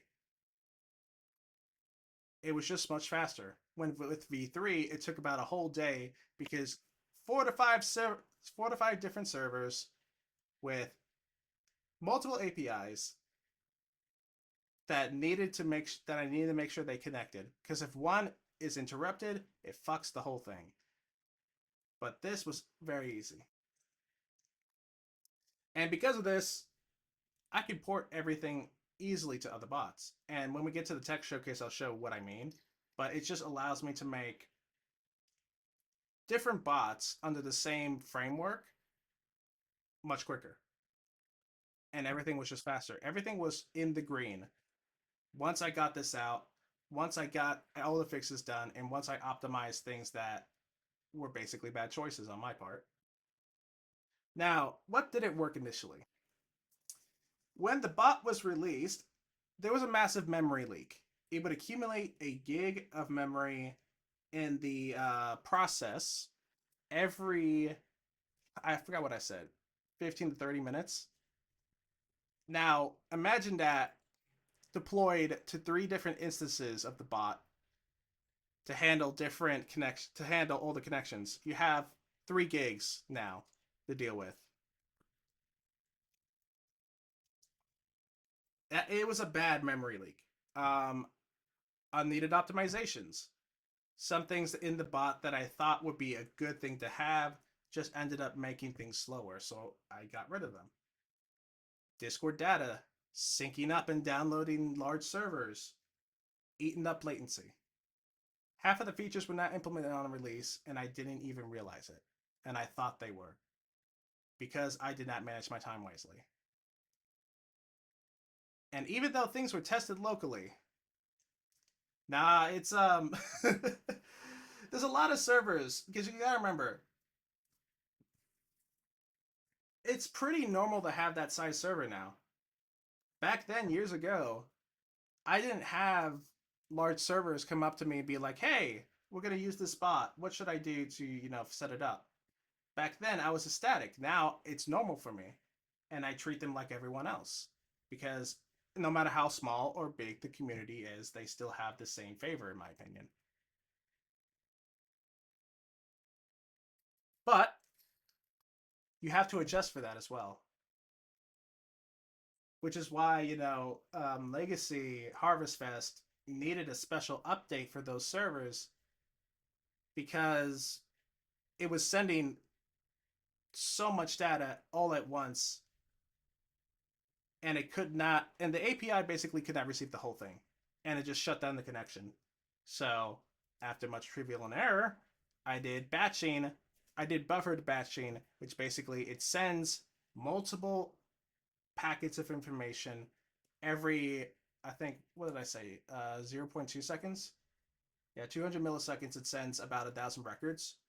But the cool thing is that I have it set to where when it receives the first record, it will stop the syncer to basically do that process again. It will save in the cache to basically say, "Hey, I have the records now," but it will still continue the first load of the records. So it won't repeat 600,000 members being sent over and over through this batching. It'll do it once and then stop other attempts to do it. But in V4, I don't need to do that because I have direct connection to Redis, which I tried to do with rewriting the data syncer for V2 and V3, but it just I would have to rewrite the entire thing because of that, because of how it's designed. So I just decided to do the buffered batching. But this whole process of how it released is an excellent example of, even though I tested it, it's supposed to it's supposed to work for you too. That's never the case. Sometimes it just will never compare to when it actually released into production, when it is released into the world, especially with 300 million people. It is an excellent example of I expected this to happen, not this other thing that happened. So of course it's an excellent lesson for me of why I have to be always cautious Testing locally as if it were deployed to production without a test environment. Exactly. It's just mainly because people can find strange behaviors in your bot that you never expect. People can find some things that are broken. They can exploit things. Like there was an exploit with Hallowstreat that allowed negative candy, but you can eat, still gain the bonuses. Yeah, it happened again because I forgot to add in a check when it initially grabs the inventory. So that's patched. Not with a database wipe this time because of 2023. Yeah, yeah. I will never forget that. I will never forget that at all. Um, well, it wouldn't just take your sweets. It would basically allow people to eat as many bonuses as they want.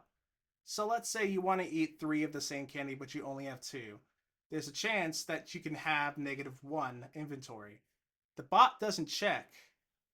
The bug was caused by the yes,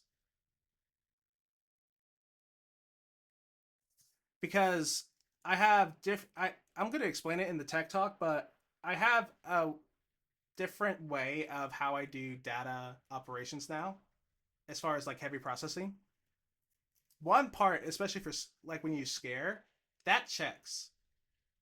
When you eat candy, that's under a different like function, and that didn't have a check in it. So that's why it caused that.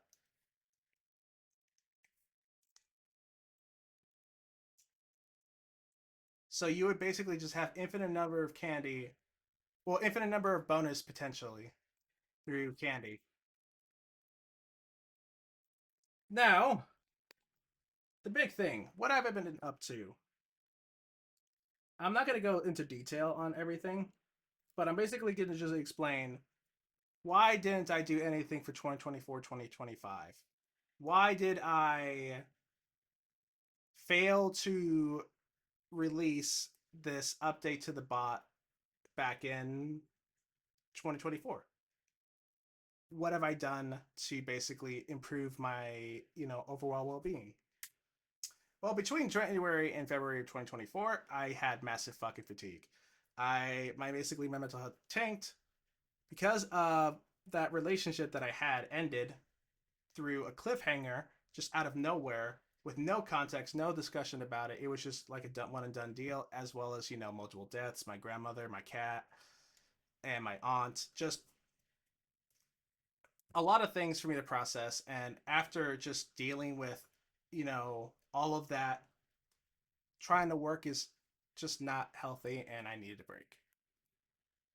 So people reached out to me for help, or people reached out to me to, yep, exactly, Pima, the daily reward angel, giving you the chance of getting first place every single time.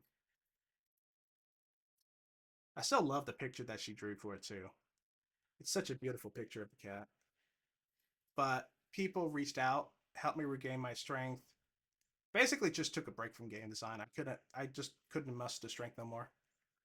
And this guy, Theo, Conquer, basically helped me get a full stack development job, a legit gig. Very fucking cool shit. So appreciate him for giving me that experience, and that allowed me to gain some new knowledge. I learned a lot of new things. I was able to think of another way of just working out stuff, because turns out some of the things I was doing was basically on par with what big tech was doing, but now I can implement it in a different, I can implement what else I learned through this bot. So I rewrote everything to 3.1, and it just crashed and burned. It did not work. It did not start up once. It basically just kept, it was like, it lit itself on fire and was digging a hole into the grave while still on fire. And no matter what I did, no matter what I changed, I didn't have enough time, and I had to cancel it. And that's when fatigue hit me really, really, really hard. So I just kept the bots in maintenance mode. Throughout this fatigue, I was unfortunately let go from that job right after New Year's. But I still am thankful for the experiences that I gained from that job because I would not think the way I have right now without it. And I appreciate all the people that I was in contact with at that job that gave me the experiences. So it doesn't matter. I still can say I worked at a tech company and I got to experience it. I think that's a win for me. But I took more time to recover, you know. I worked on smaller projects, I worked on other projects, but it hit me harder than I thought, combined with I think that, last year it hit me a lot harder than I realized too. So I went back to my old job, basically said, fuck you, I'm not gonna let things way to be they are, and I became a supervisor. Basically, that's legit how it happened. So now I run shit. And I love it. I took time to do some research for this, for a new way of doing things for the bot. I wanted I wanted to incorporate new tech to help make it easier. I wanted to incorporate new angles of how to do things, and I wanted to just make it all from scratch. So I start testing new tech. I started experimenting with other languages and other libraries associated with them. I settled with Python ultimately, but I was almost going to do C Sharp because of a library called Netcord. It is made by one person, but it is so goddamn well built. It is astounding. And it is more well built than C Sharp.net. I think it's C Sharp or Discord.net that has multiple people working on it. And it's just way better, way simple. It's almost Pythonic in a way. And I was going to use that, but boilerplate is still a thing, And I didn't have enough time. So I started writing the template. And I did more researching to make sure what I was doing and building, making sure it actually worked. It was going to work the way I wanted it to. So that's when I started making Street Cred. And I'll explain more of like Street Cred, but basically, Street Cred was the first prototype of V4 because I wanted to make that bot be a reality, and I figured this was a great way to do that. So after I made the template, I was basically waiting for the new embedded messages system components V2 to be released in the library that I was using because they were very slow on it. So I was making other stuff while I was doing that. And that's when I basically finished Street Cred and began work on Hallowstreat. I had basically a lot of time still. And unfortunately, I had to redo most of the work because of some bugs and some critical things that I found that were basically made what I was trying to do not work. So, but I'm happy I redid them because now that now coming back to it, it could have been a lot worse if I just kept things how they are. But it made it faster, it made it better. Locally, of course. And unfortunately, because of Discord's persistence, I was not able to release quests. But I'm happy that I didn't because it needs to be reworked. It would have worked as fine. It would have worked fine, but I want to basically just make sure it actually does work more than fine. So the update released. Yay! I went to sleep. Woke up to 50 fucking messages in quick help saying the bot is on fire. What the fuck happened? Why is there AI in my bot? This is absurd. And I spent every single day from morning, sometimes while at work, when I got home, up to 3 a.m. almost every single day fixing it. I fixed the AI art. I got rid of it. I got rid of the nasty bugs. And, if you go on top.gg, you could see all of the frustration people had. Most of the people didn't like the AI art, but everyone also didn't like how the bot just changed.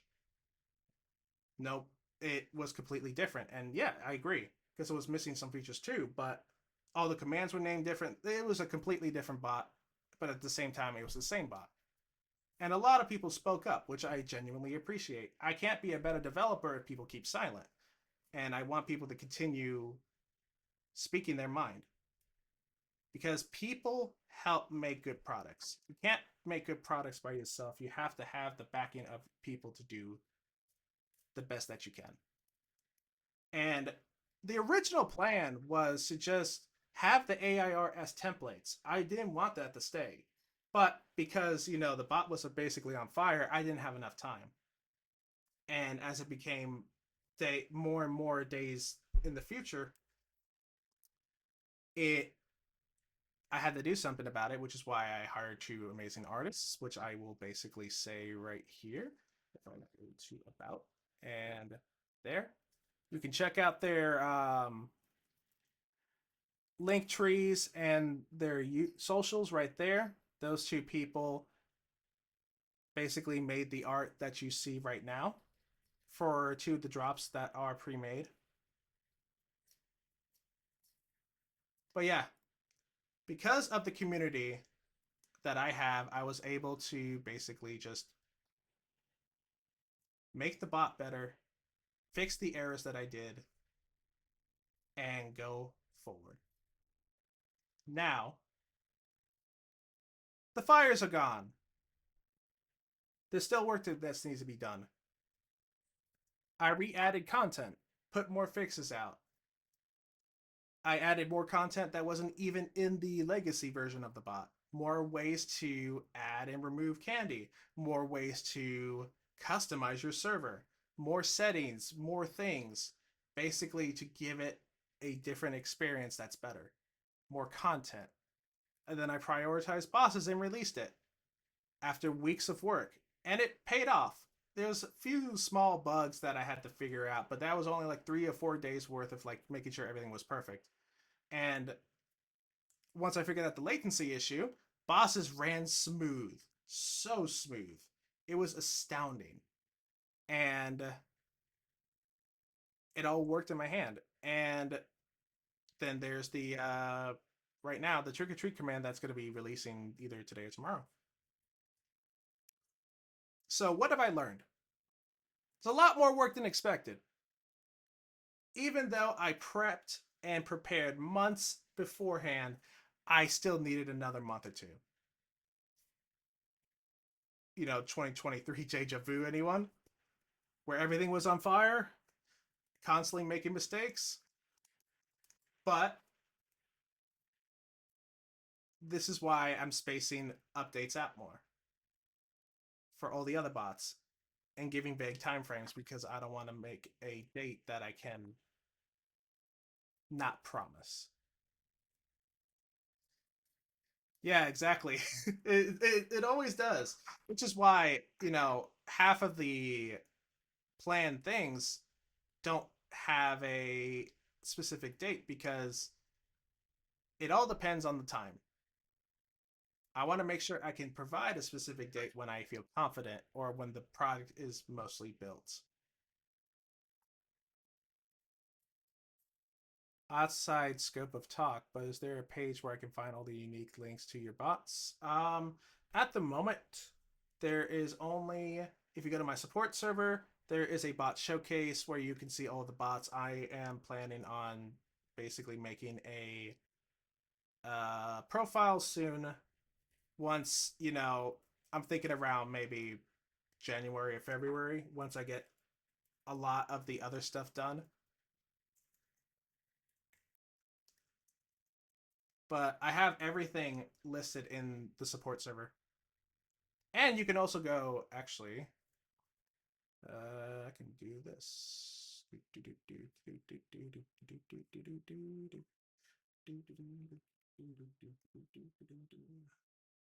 Technically, all of my bots are on top.gg. Is this what URLs look like? For the bot, for each bot, yeah. But some of them don't have like Hallowstreat is all fancified. I'm gonna be making more marketing for that because since that's drastically changed.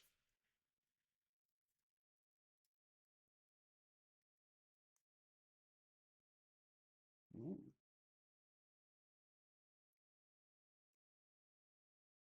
Oh no, I messed up. Hold on. All right, I'm gonna save that later. There's a link that has everything as well. Yeah, thank you for providing that. I'm gonna definitely look at that. It's better to have something now than to just wait until I actually build something that I want. At least people, at least it'll provide people some traction. Got my own instance, love it.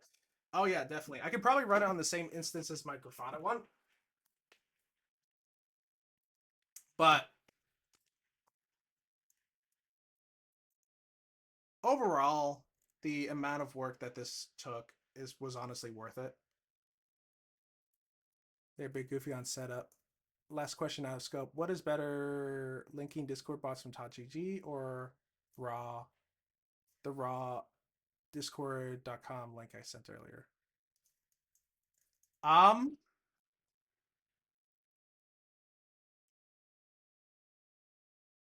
I would say the raw link because top.gg is better with an ad blocker. I'm gonna just say that. It is better with an ad blocker. But yeah, I'm gonna update all the marketing for that since there's a lot of things that have changed with that bot. Customizable drops being one of them, but it encompasses everything already. So, what are my goals going forward? Give each project a timely release, no matter how devoted I am. If I say, "Oh, I'm gonna do this now," it's gonna take a couple days. No, I'm not gonna do that no more. Everything is gonna get to a timely release. No immature releases, no matter what. No more AI ever in the products that I build for y'all. No more AI. Even if it is a template, I will use AI to just test out images, but I will have someone draw it for me, or I will have someone, or I will do it myself. I mean, I have a drawing laptop now. I should start using it instead of using my mouse and the computer still. But everything will be made by human hands from now on before it gets into, the public eye. I will not be using templates or temporary images in a update and then update it again in the future. It is not right to do that. And in case things don't work out, Legacy, for instance, if Winterfest for some reason becomes a dumpster fire as well, Legacy will be available on day one. But everything works out, then that won't be the case. But give people options sooner if they don't work if things don't work out. It's just better for people to have options no matter what. They either stick with you in what you want to do, or they will enjoy what you create regardless. It is still a win-win situation. And of course, make sure the rest your code does not, your code reflects the amount of sleep you have. Let me just say that. So, you come to the fun part that I've been, excited about. Got about 20 to 30 slides of this. The tech stuff. Basically, all nerd shit about everything that I made for this thing and V3. But let's go back to V3 real quick since I mentioned it. I mentioned too many microservices. It's hard to maintain. I gotta stop reusing O code. It may be faster, but we have tools like AI pilots and agents to help do the like all that heavy lifting. Like for instance, I use like Cursor, for instance. Every time I need to do I basically design the code myself then I have it take that code and put it everywhere else. Like, for instance, I use classes for all of the tables for my database. I don't want to rewrite that every single time. So I told basically, um, I forgot the agent that I used, but I basically told AI, hey, here's a picture of what the tables look like. Take this code, put that into more files. Done. I can make things faster by having it do all the grunt work, which I think is a very efficient way for me to do things. And I wanted to make something that I didn't have to go back in multiple times to fix, like what happened with Legacy and Harvestfest. So here I listed down everything I wanted. I wanted a proper database editor that I can access either on my phone or on desktop. I wanted an excellent ORM. Working at my tech job last year spoiled the fuck out of me with an ORM, and I loved the idea. It made things so much faster to develop for. So I wanted an ORM. An ORM is basically a SQL builder. It's not Prisma. Prisma doesn't have anything for Python.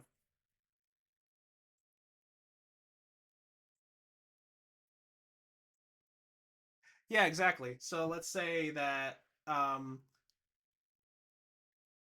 it's kind of like if you were to put Scratch implementations, but for a database. So instead of writing a statement, you could just put blocks in places and be like, hey, I want this. I want to put this. I basically want to have data from this table. Here's what I want. Here's what I want it filtered by. 3 blocks. Then it executes the code automatically. It's amazing. It is fast. Depending on the ORM that you use, it is just so fun to use, in my opinion. I still write raw SQL queries and functions by hand at times, depending on the specific use cases. So it's not like I'm not using that anymore. But most of the time, it for like simple use cases, I do use an ORM now. I wanted more cache control. I wanted to basically have a system where it would make cache in Redis every time something is inserted or updated, and then it can re-reference it from there instead of having to grab from the database every single time to boost performance.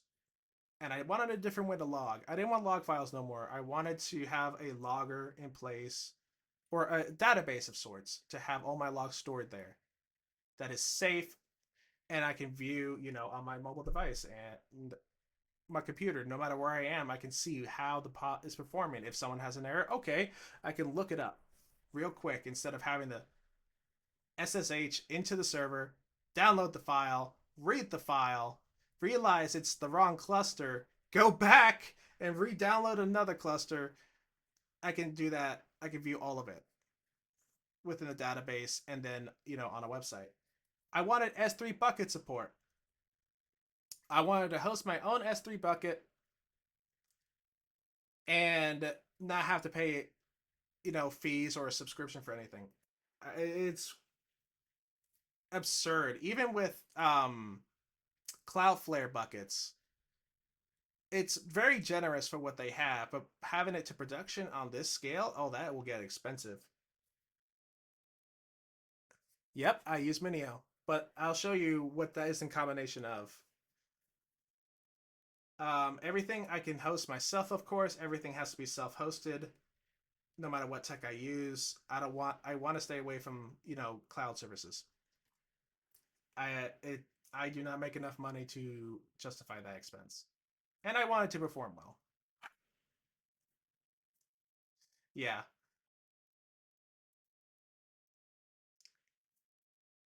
because as AWS can get very expensive, and Azure can get very expensive.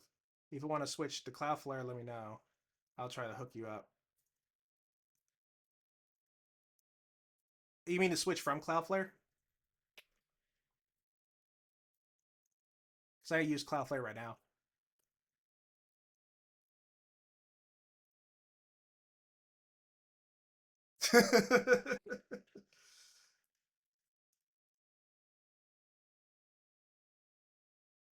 Bet. All right. Supabase is what I chose. Supabase has a lot of services that they build as a backend as a service for PostgreSQL. And it has everything that's perfect for my use case. It has real-time multiplayer syncing, which is amazing for me to work with. I absolutely love how fast and responsive it is. And it has its own ORM, which they made themselves. And I can host it on the web as a database editor, just like what is it called? PG Admin. I don't have to use PG Admin anymore or host it. Basically, this ties to that. I can make content remotely even faster. I made the settings and implement in the bot in under 30 minutes, and it has the ability to have S3 buckets. Obviously, I was over ecstatic with it. I also looked into other things like using a time series database for logging purposes, but I disregarded it because it wasn't going to really scale well. The languages that I looked at, C Sharp, that had netcord. Use the free version till they spam you every week with mails to go premium. Yeah, that is true. Before I bought my first domain, that is definitely something that they did. But JavaScript and TypeScript stuff like Discord.js and Discord Dino, I looked into that. I looked into another Python library called interactions.py. I looked into starting to learn Go, and I looked into starting to learn Rust. And I also looked into other backend as a service stuff. I looked into Neon. It didn't really have the type of services that I was looking for. I was looking at AppWrite. AppWrite looked very well done and was very well received by the community, but it had a document based data structure, which would cause a lot of, overhead. And I didn't really vibe with it. Everything looked so good except for how they structured the data. And then PocketBase didn't have an SDK for Python at the time, so that means no ORM. So I did that as well. It would almost look promising for that too. So when I was trying this out, self-hosting it was a bitch. An absolute just wait, Supabase has an ORM too? Yep, they have an ORM in their SDKs.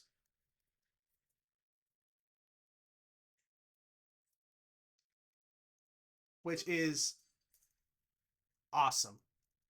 Right? They have one for JavaScript and TypeScript. Their ORM also goes to their S3 bucket as well. It also goes to real time. Every single service they have an ORM for. Which is why, I chose that. But self-hosting was a bitch. But it worked so damn well when I finally figured out how to deploy the fucker. When I was stress testing it, I can ditch Prisma. Yeah. Actually, technically,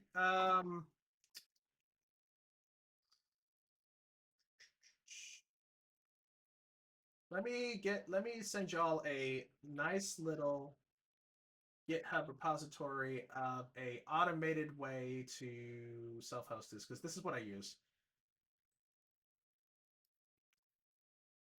Well, if you ever just want to spin up something, try this. It does all the setting up for you.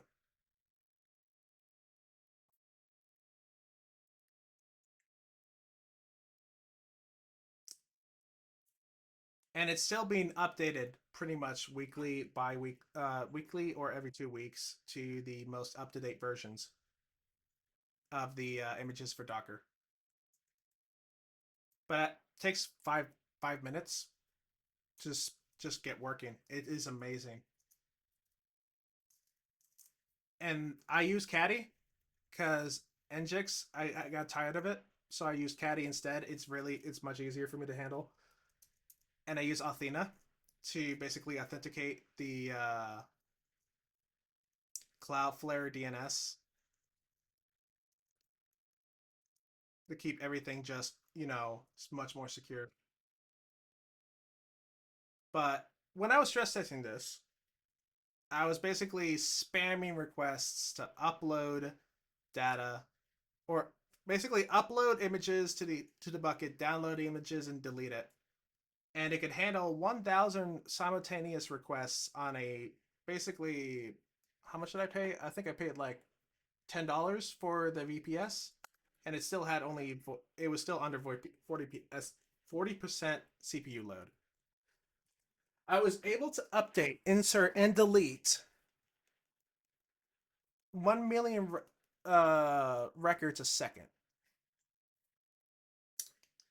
and the real time syncing was real time. Literally, it is just like a WebSocket, but a pub subsystem that's very fast.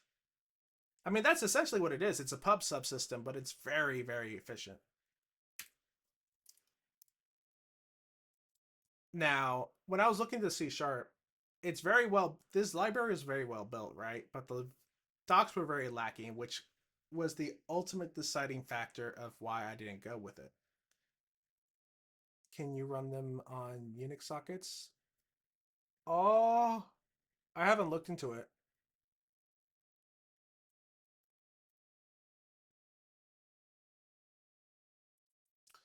It depends.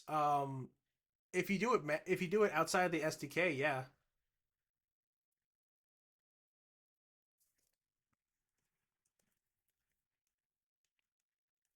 because the SDK primarily uses HTTPX for basically their entire connection and how they handle it. But outside the docs, I could easily translate it from Python to C sharp. But boilerplate is still a thing. It's a lot of things that I use with the library that I use right now, I would have to make myself. I don't have enough time because of the boilerplate. It is something, if I ever have a bot that goes up to 1 million servers, I will probably use this. But I don't think I need that because of my time constraints.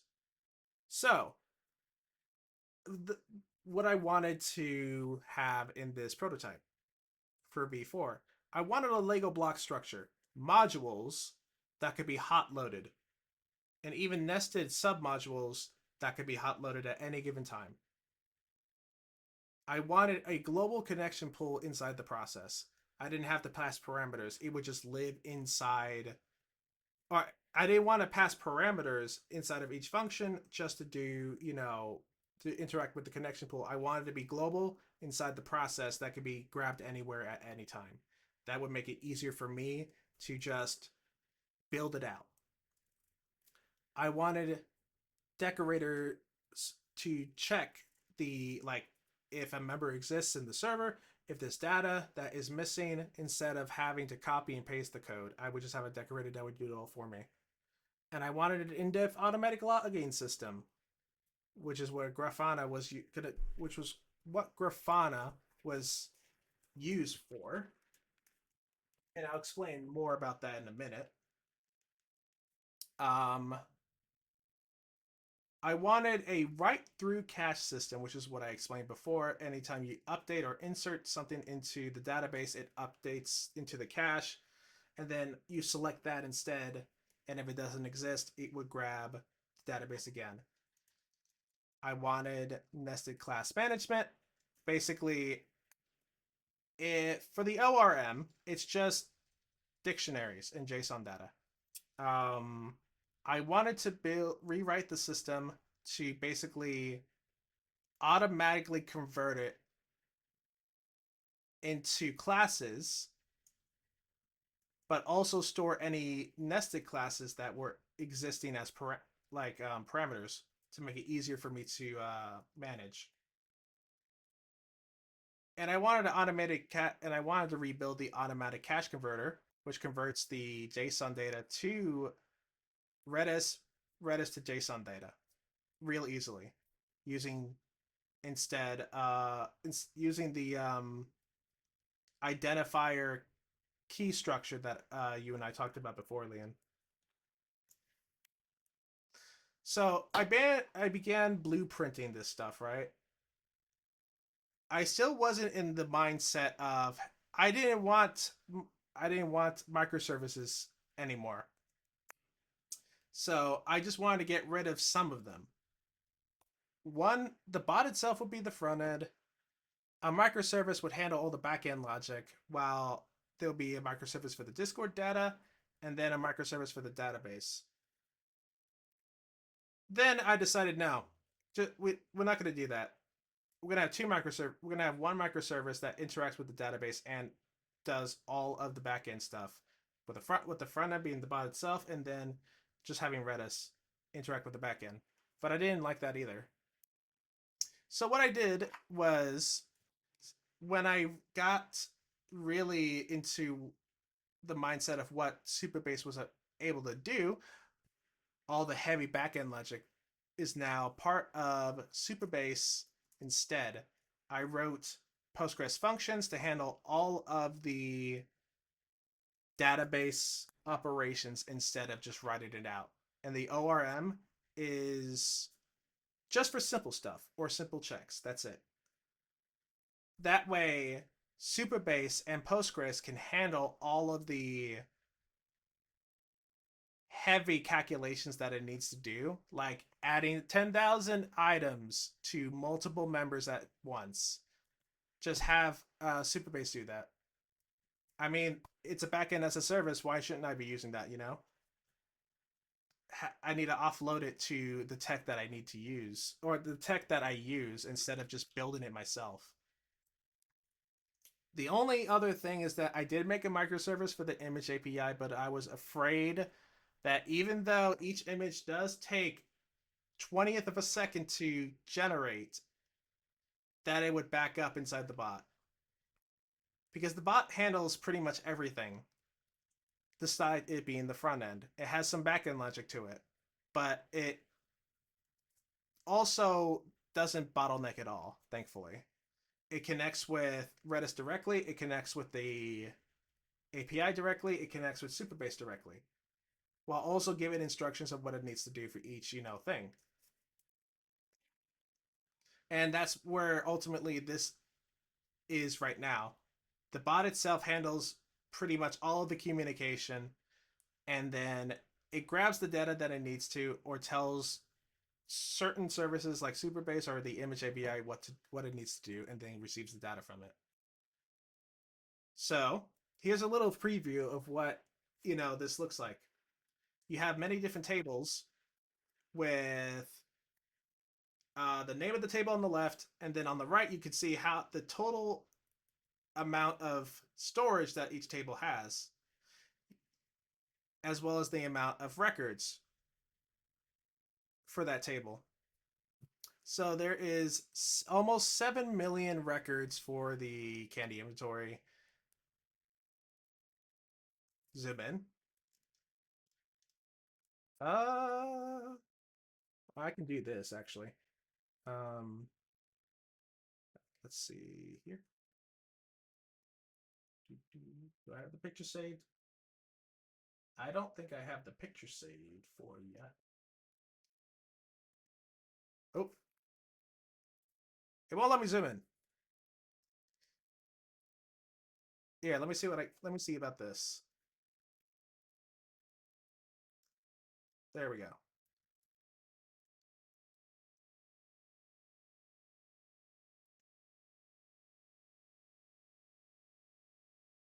So right here you have the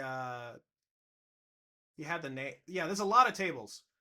And there's still more tables beyond that, but basically I pretty much separated every single different function into tables instead of putting it all in one. Like each type of setting has its own configuration table.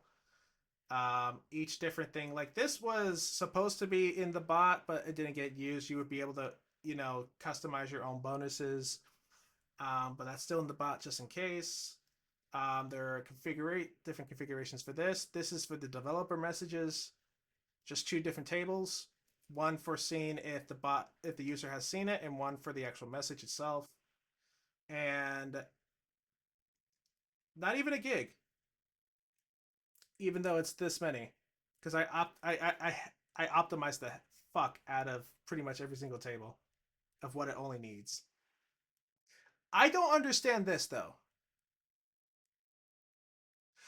I don't know. I have no idea. It uses the same indexes. It uses pretty much the same columns as the other one. I have no idea.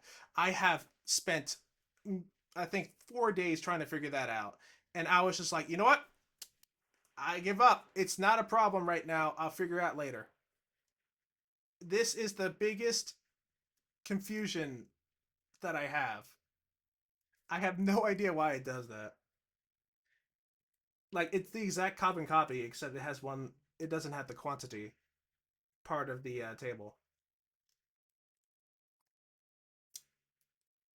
But yeah, that's pretty much a little preview of all the tables. In case you ever wondered, there's a lot of tables. Back then, it probably would have been like 5 tables because that's what V2 uses or Legacy uses. It uses there's one big table with 60 columns for settings. This one is many tables with different columns. All right, let's see here. Get back to slideshow.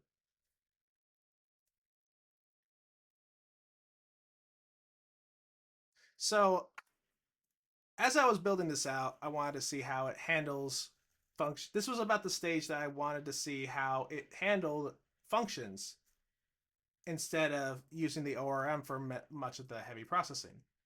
So I didn't have to build my own backend. I tested out to see how it handled custom drops through the database. This is about the stage where I decided I wanted to have customizable drops that people can build themselves through the database instead of having it pre-made and that's it.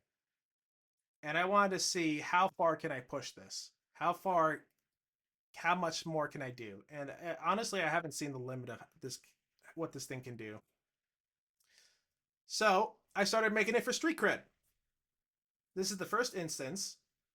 Yes, it is AI art, but this is testing. It's not the real product. So these are entries that I made into the database, and the drops basically automatically configure based off of the settings, just like they do right now. But you know, the version in Hallowstreat has more stuff to it. And you can see here where it gives check marks for certain things being done, like bumps. It automatically check marks the bump when it detects it. It detects the comment.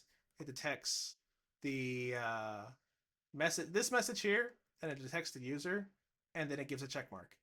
And I have that on 2 different bots, and that refreshes every day.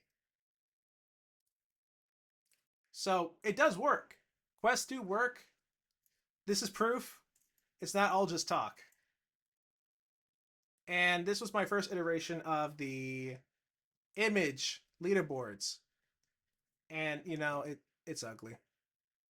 I know it's ugly. I'm so glad I did not go with this on the release and remade the entire thing. But this was the first iteration of, you know, doing it by image instead of doing it um by text, which people have complained is not formatted well on mobile at times.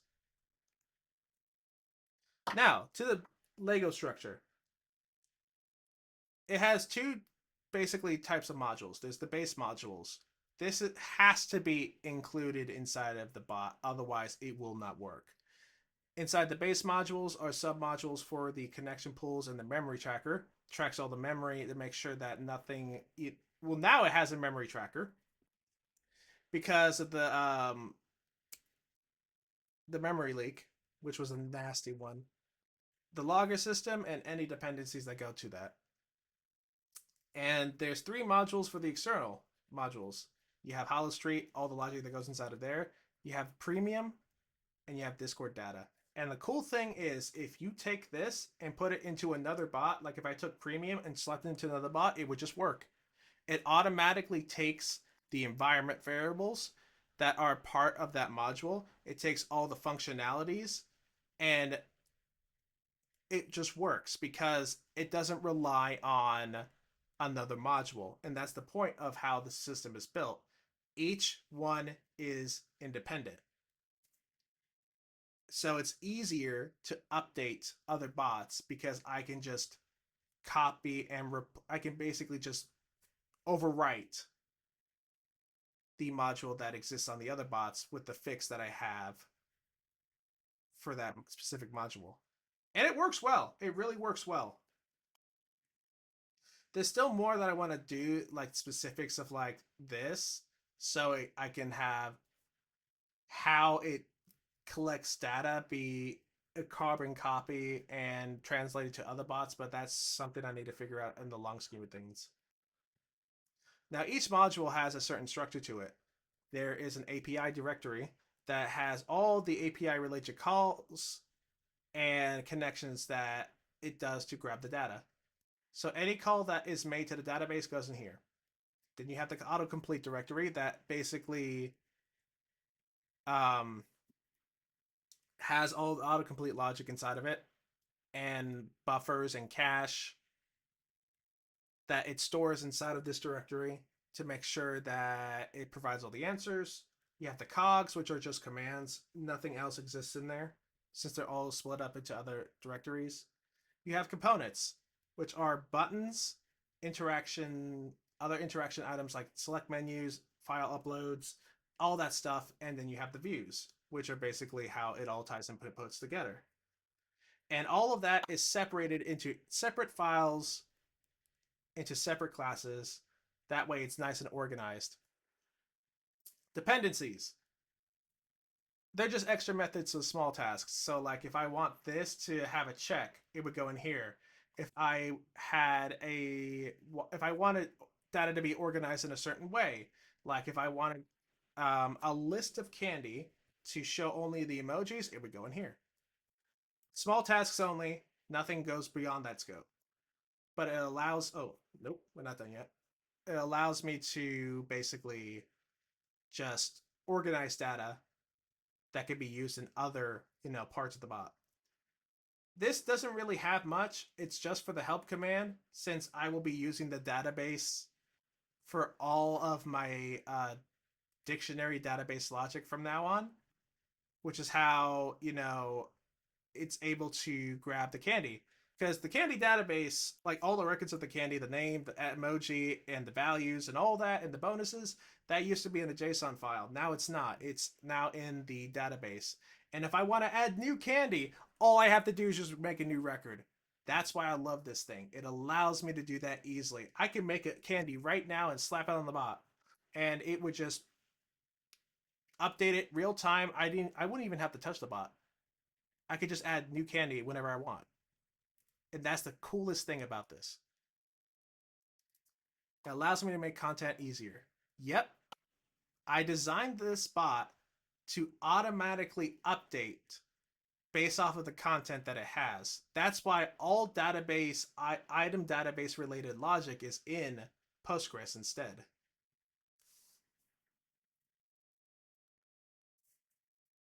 Whenever I make a new developer message that people see, I don't have to do anything to the bot. It automatically adjusts itself.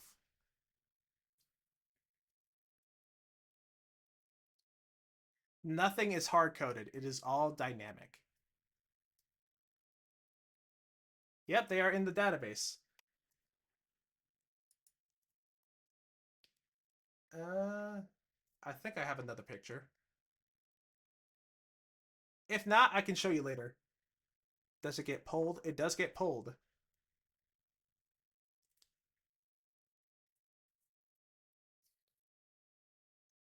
It gets pulled straight from the database. And any like SQL relations that are connected to those two things go with it and automatically update as well. So if I decide to like change the value of like outstanding candy to 10 points, automatically real time adjust itself and people would freak out. It is that dynamic.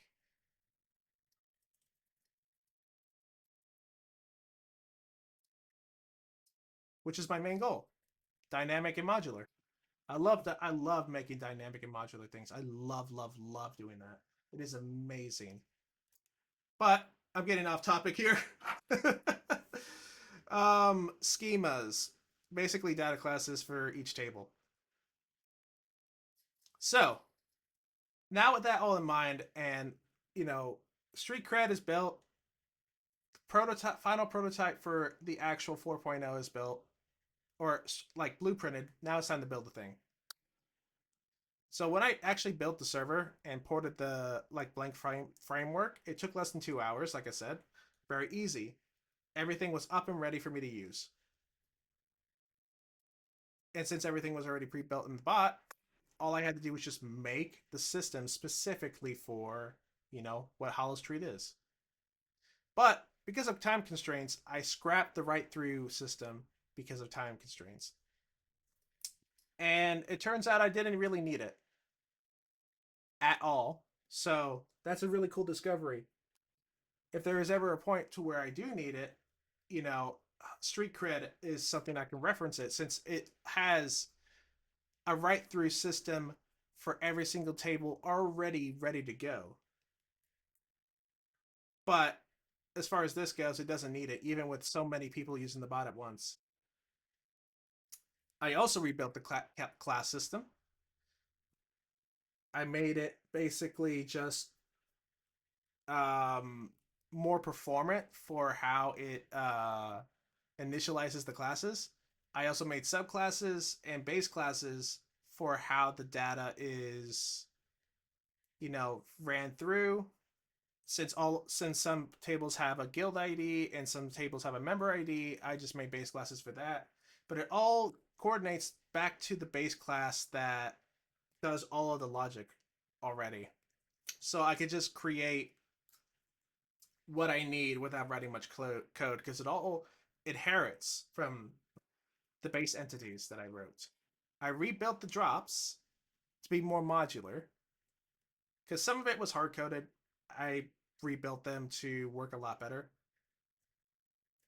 As the bot was released, it was per shard. This was a bad mistake. That's too many connect. You don't need it per shard. You don't need it at all. 1,000 servers is not justifiable enough to do per shard per connection pool. So I changed it to per cluster, and it worked so much better. It didn't fuss at me that it was having any throttling problems or any memory problem. That was part of the memory problem, by the way. I rebuilt the hot loading so all of the modules that you see here could now be hot loaded on my command. And I remade the leaderboard. But on release, here were the main problems: the memory leak, the unstable latency, cache not being set correctly, leaderboards taking too long to load, and Discord data not syncing correctly. These were 5 of the biggest problems, right? So, first one, spent about a week figuring this out. I thought it was the Supabase SDK because when I was trace marking the memory leak, all signs pointed to HTTPX, which is what Supabase uses. So I'm like, oh fuck, do I have to ditch Supabase now? Is this it? Nope. It was my dumacity because it turns out if you store raw image data inside of a data class, it does not get collected by the garbage collector for some fucking reason. I have no idea why. It's supposed to. Even when I force it to, it wouldn't. So I just scrapped it, and now I use signed URLs from the S3 bucket instead. And it just works so much better. And on top of that, it's secure. Yes, Supabase can also do signed URLs. Ain't that some shit? Latency. Um, Discord data chunks were basically throttling the connection, the WebSocket to Discord. That's basically what happened. Same thing happened in 2023. I didn't want to make another API to do that, so basically I just split every time it downloads something from Discord as far as the member data. It chucks it off to another thread as a background task, so it is outside the main loop. And since it's outside the main loop, it doesn't throttle anything anymore. And on top of that, I did an extra thing to where I just made another Redis database because at this moment there is about 2.2 million keys in that database, and I just thought it'd be much better to let that be on its own thing away from the other cache that I have for cooldowns and stuff like that. And it worked a lot better actually because of that. Redis was not setting the correct cache. I don't know what happened. I don't have a proper explanation of why this was doing the thing it was. It was not overriding existing cache when I was basically setting it. I have no idea why. I talked with you, Leon, about it, and you thought it was weird too. I did not. I still don't know what happened. So I had to basically just delete the cache and reset the cache every single time I wanted to overwrite something. And there were instances where key names were not being caught properly, so I did some minimalizing. And for some reason, for the leaderboard commands especially, the first instance of the pipe execution or the first record of the pipe execution would not load. So I just added it to where it would detect if there's nothing for the first load, or if there's after the pipe execution, if it would not detect the first instance or first record, it would just do it separately. And that's how I fixed that. It was I kept rewriting everything, and I just decided to do the shortcut method, and it still works to this day. Now, leaderboard issues. I went through 3 iterations. The first one, data calculation, same thing for version 3. The first iteration, which was on a release, data calculation happens every time the command is ran.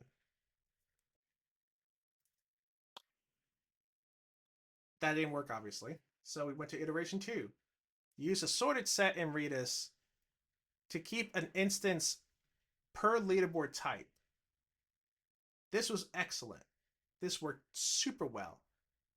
As a matter of fact, it works so well that it still doesn't even take half a second to pull out the leaderboard at times, depending on like the image generation. And I hard coded it in places to update the score. So like it would when it would make calls to add candy through the Supabase functions or Postgres functions, it would also add, you know, an increment to server certain stats or the score for the sorted set. But this wasn't always effective for some reason, even though by logic it should work. So I just decided to use the real time service from Supabase as a database listener that updates the setted score every time it reads that there's a change in candy inventory, there's a change in player metrics. It would just automatically do that instead. And it's been working great. After I figured out why it was basically having a fuss with Cloudflare for some reason. I don't know why I was doing that. And then the Discord data syncer. Instead of doing an API or a microservice, just direct connection to Redis instead. Same thing as Supabase, it has a global connection pool. Pulled anywhere in the bot. Easy peasy.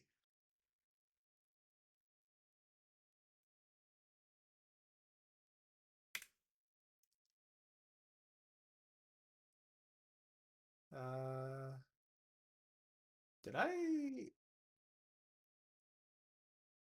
Oh yeah, this is what I plan on doing for the updates. My bad.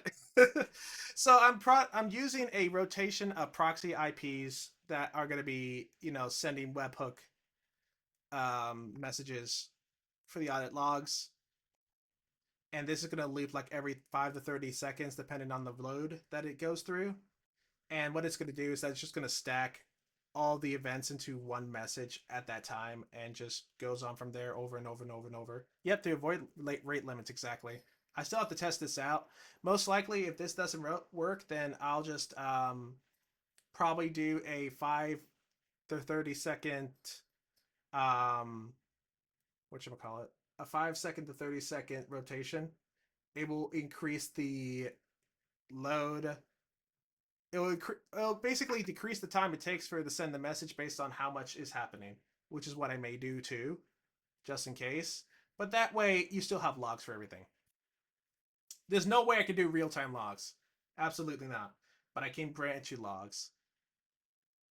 And I already explained what the anti-cheat is. I showed y'all an example and all that. And that's basically my nerd out. This is everything that I went through for V4. Speaking of dynamic, how are candy emojis reference to the bot emoji?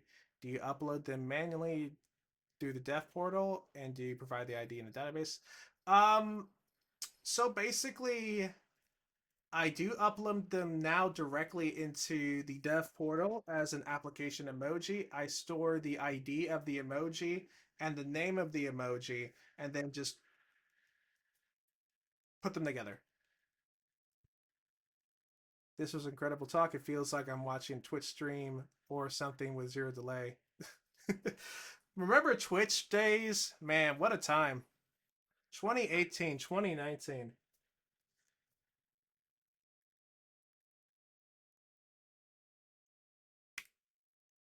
But I forgot this is a presentation, not a stream. Well, I don't, for some reason, my camera doesn't go all the way at the top like it does normally for these stage talks. It's actually, they changed it for some reason to be in columns. So whenever you see the VOD for this, you're not going to see my face in the VOD. So it's just mainly going to be the chat and the presentation. But at least you got to see your face reveal. Yep. Hello, YouTube. All right. Before we end this and I save this, upload it to YouTube, and upload the whole presentation, are there any other questions about anything that I have mentioned?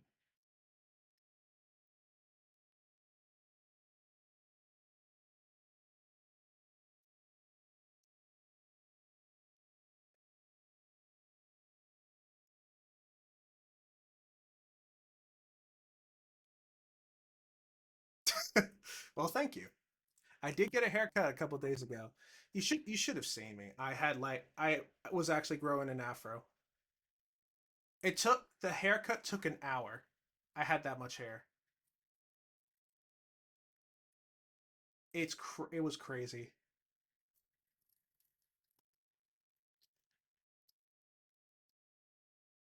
Yep, I did. I got tidied up for all of you.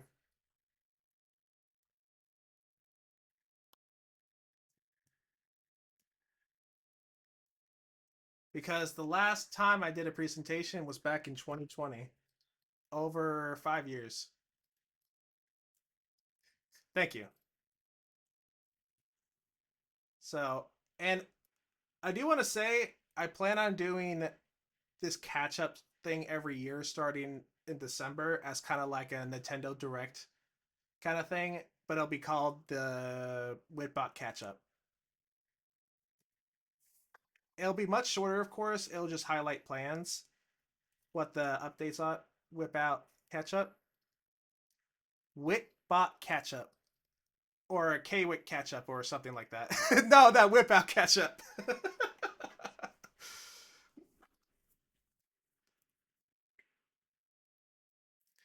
Catching up on things.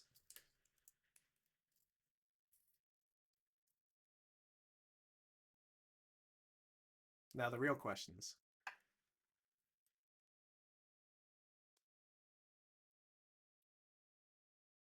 It's not as cool as you think.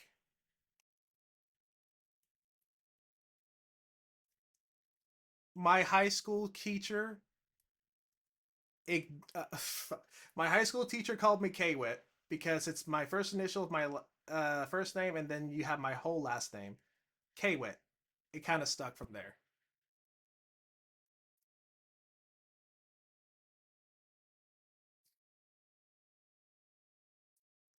Technically, I am already doxxed because I doxed myself when I was a Twitch streamer on purpose. Yeah, multiple times.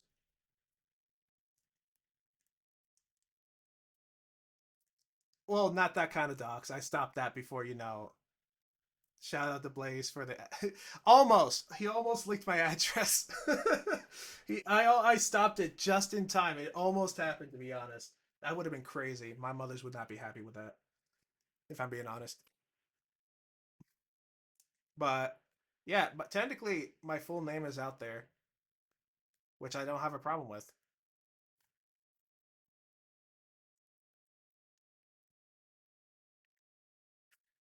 Any other real questions you have?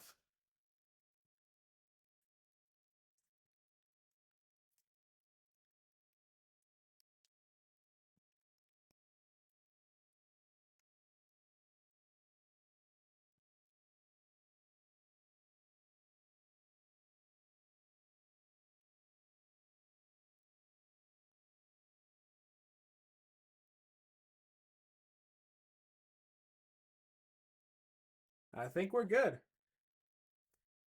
All right. Thank y'all for joining me. Thank you, Conquer. Thank you, Navy. Good pals of mine, by the way, for joining this presentation. I have a lot of hard work ahead of me, but I hope this time around that it's not going to be a clusterfuck like Hallowstreat was. And now that I learned from my mistakes, that I will do better in the future. So I will catch you all later. And yeah, just stick around and see what's cooking.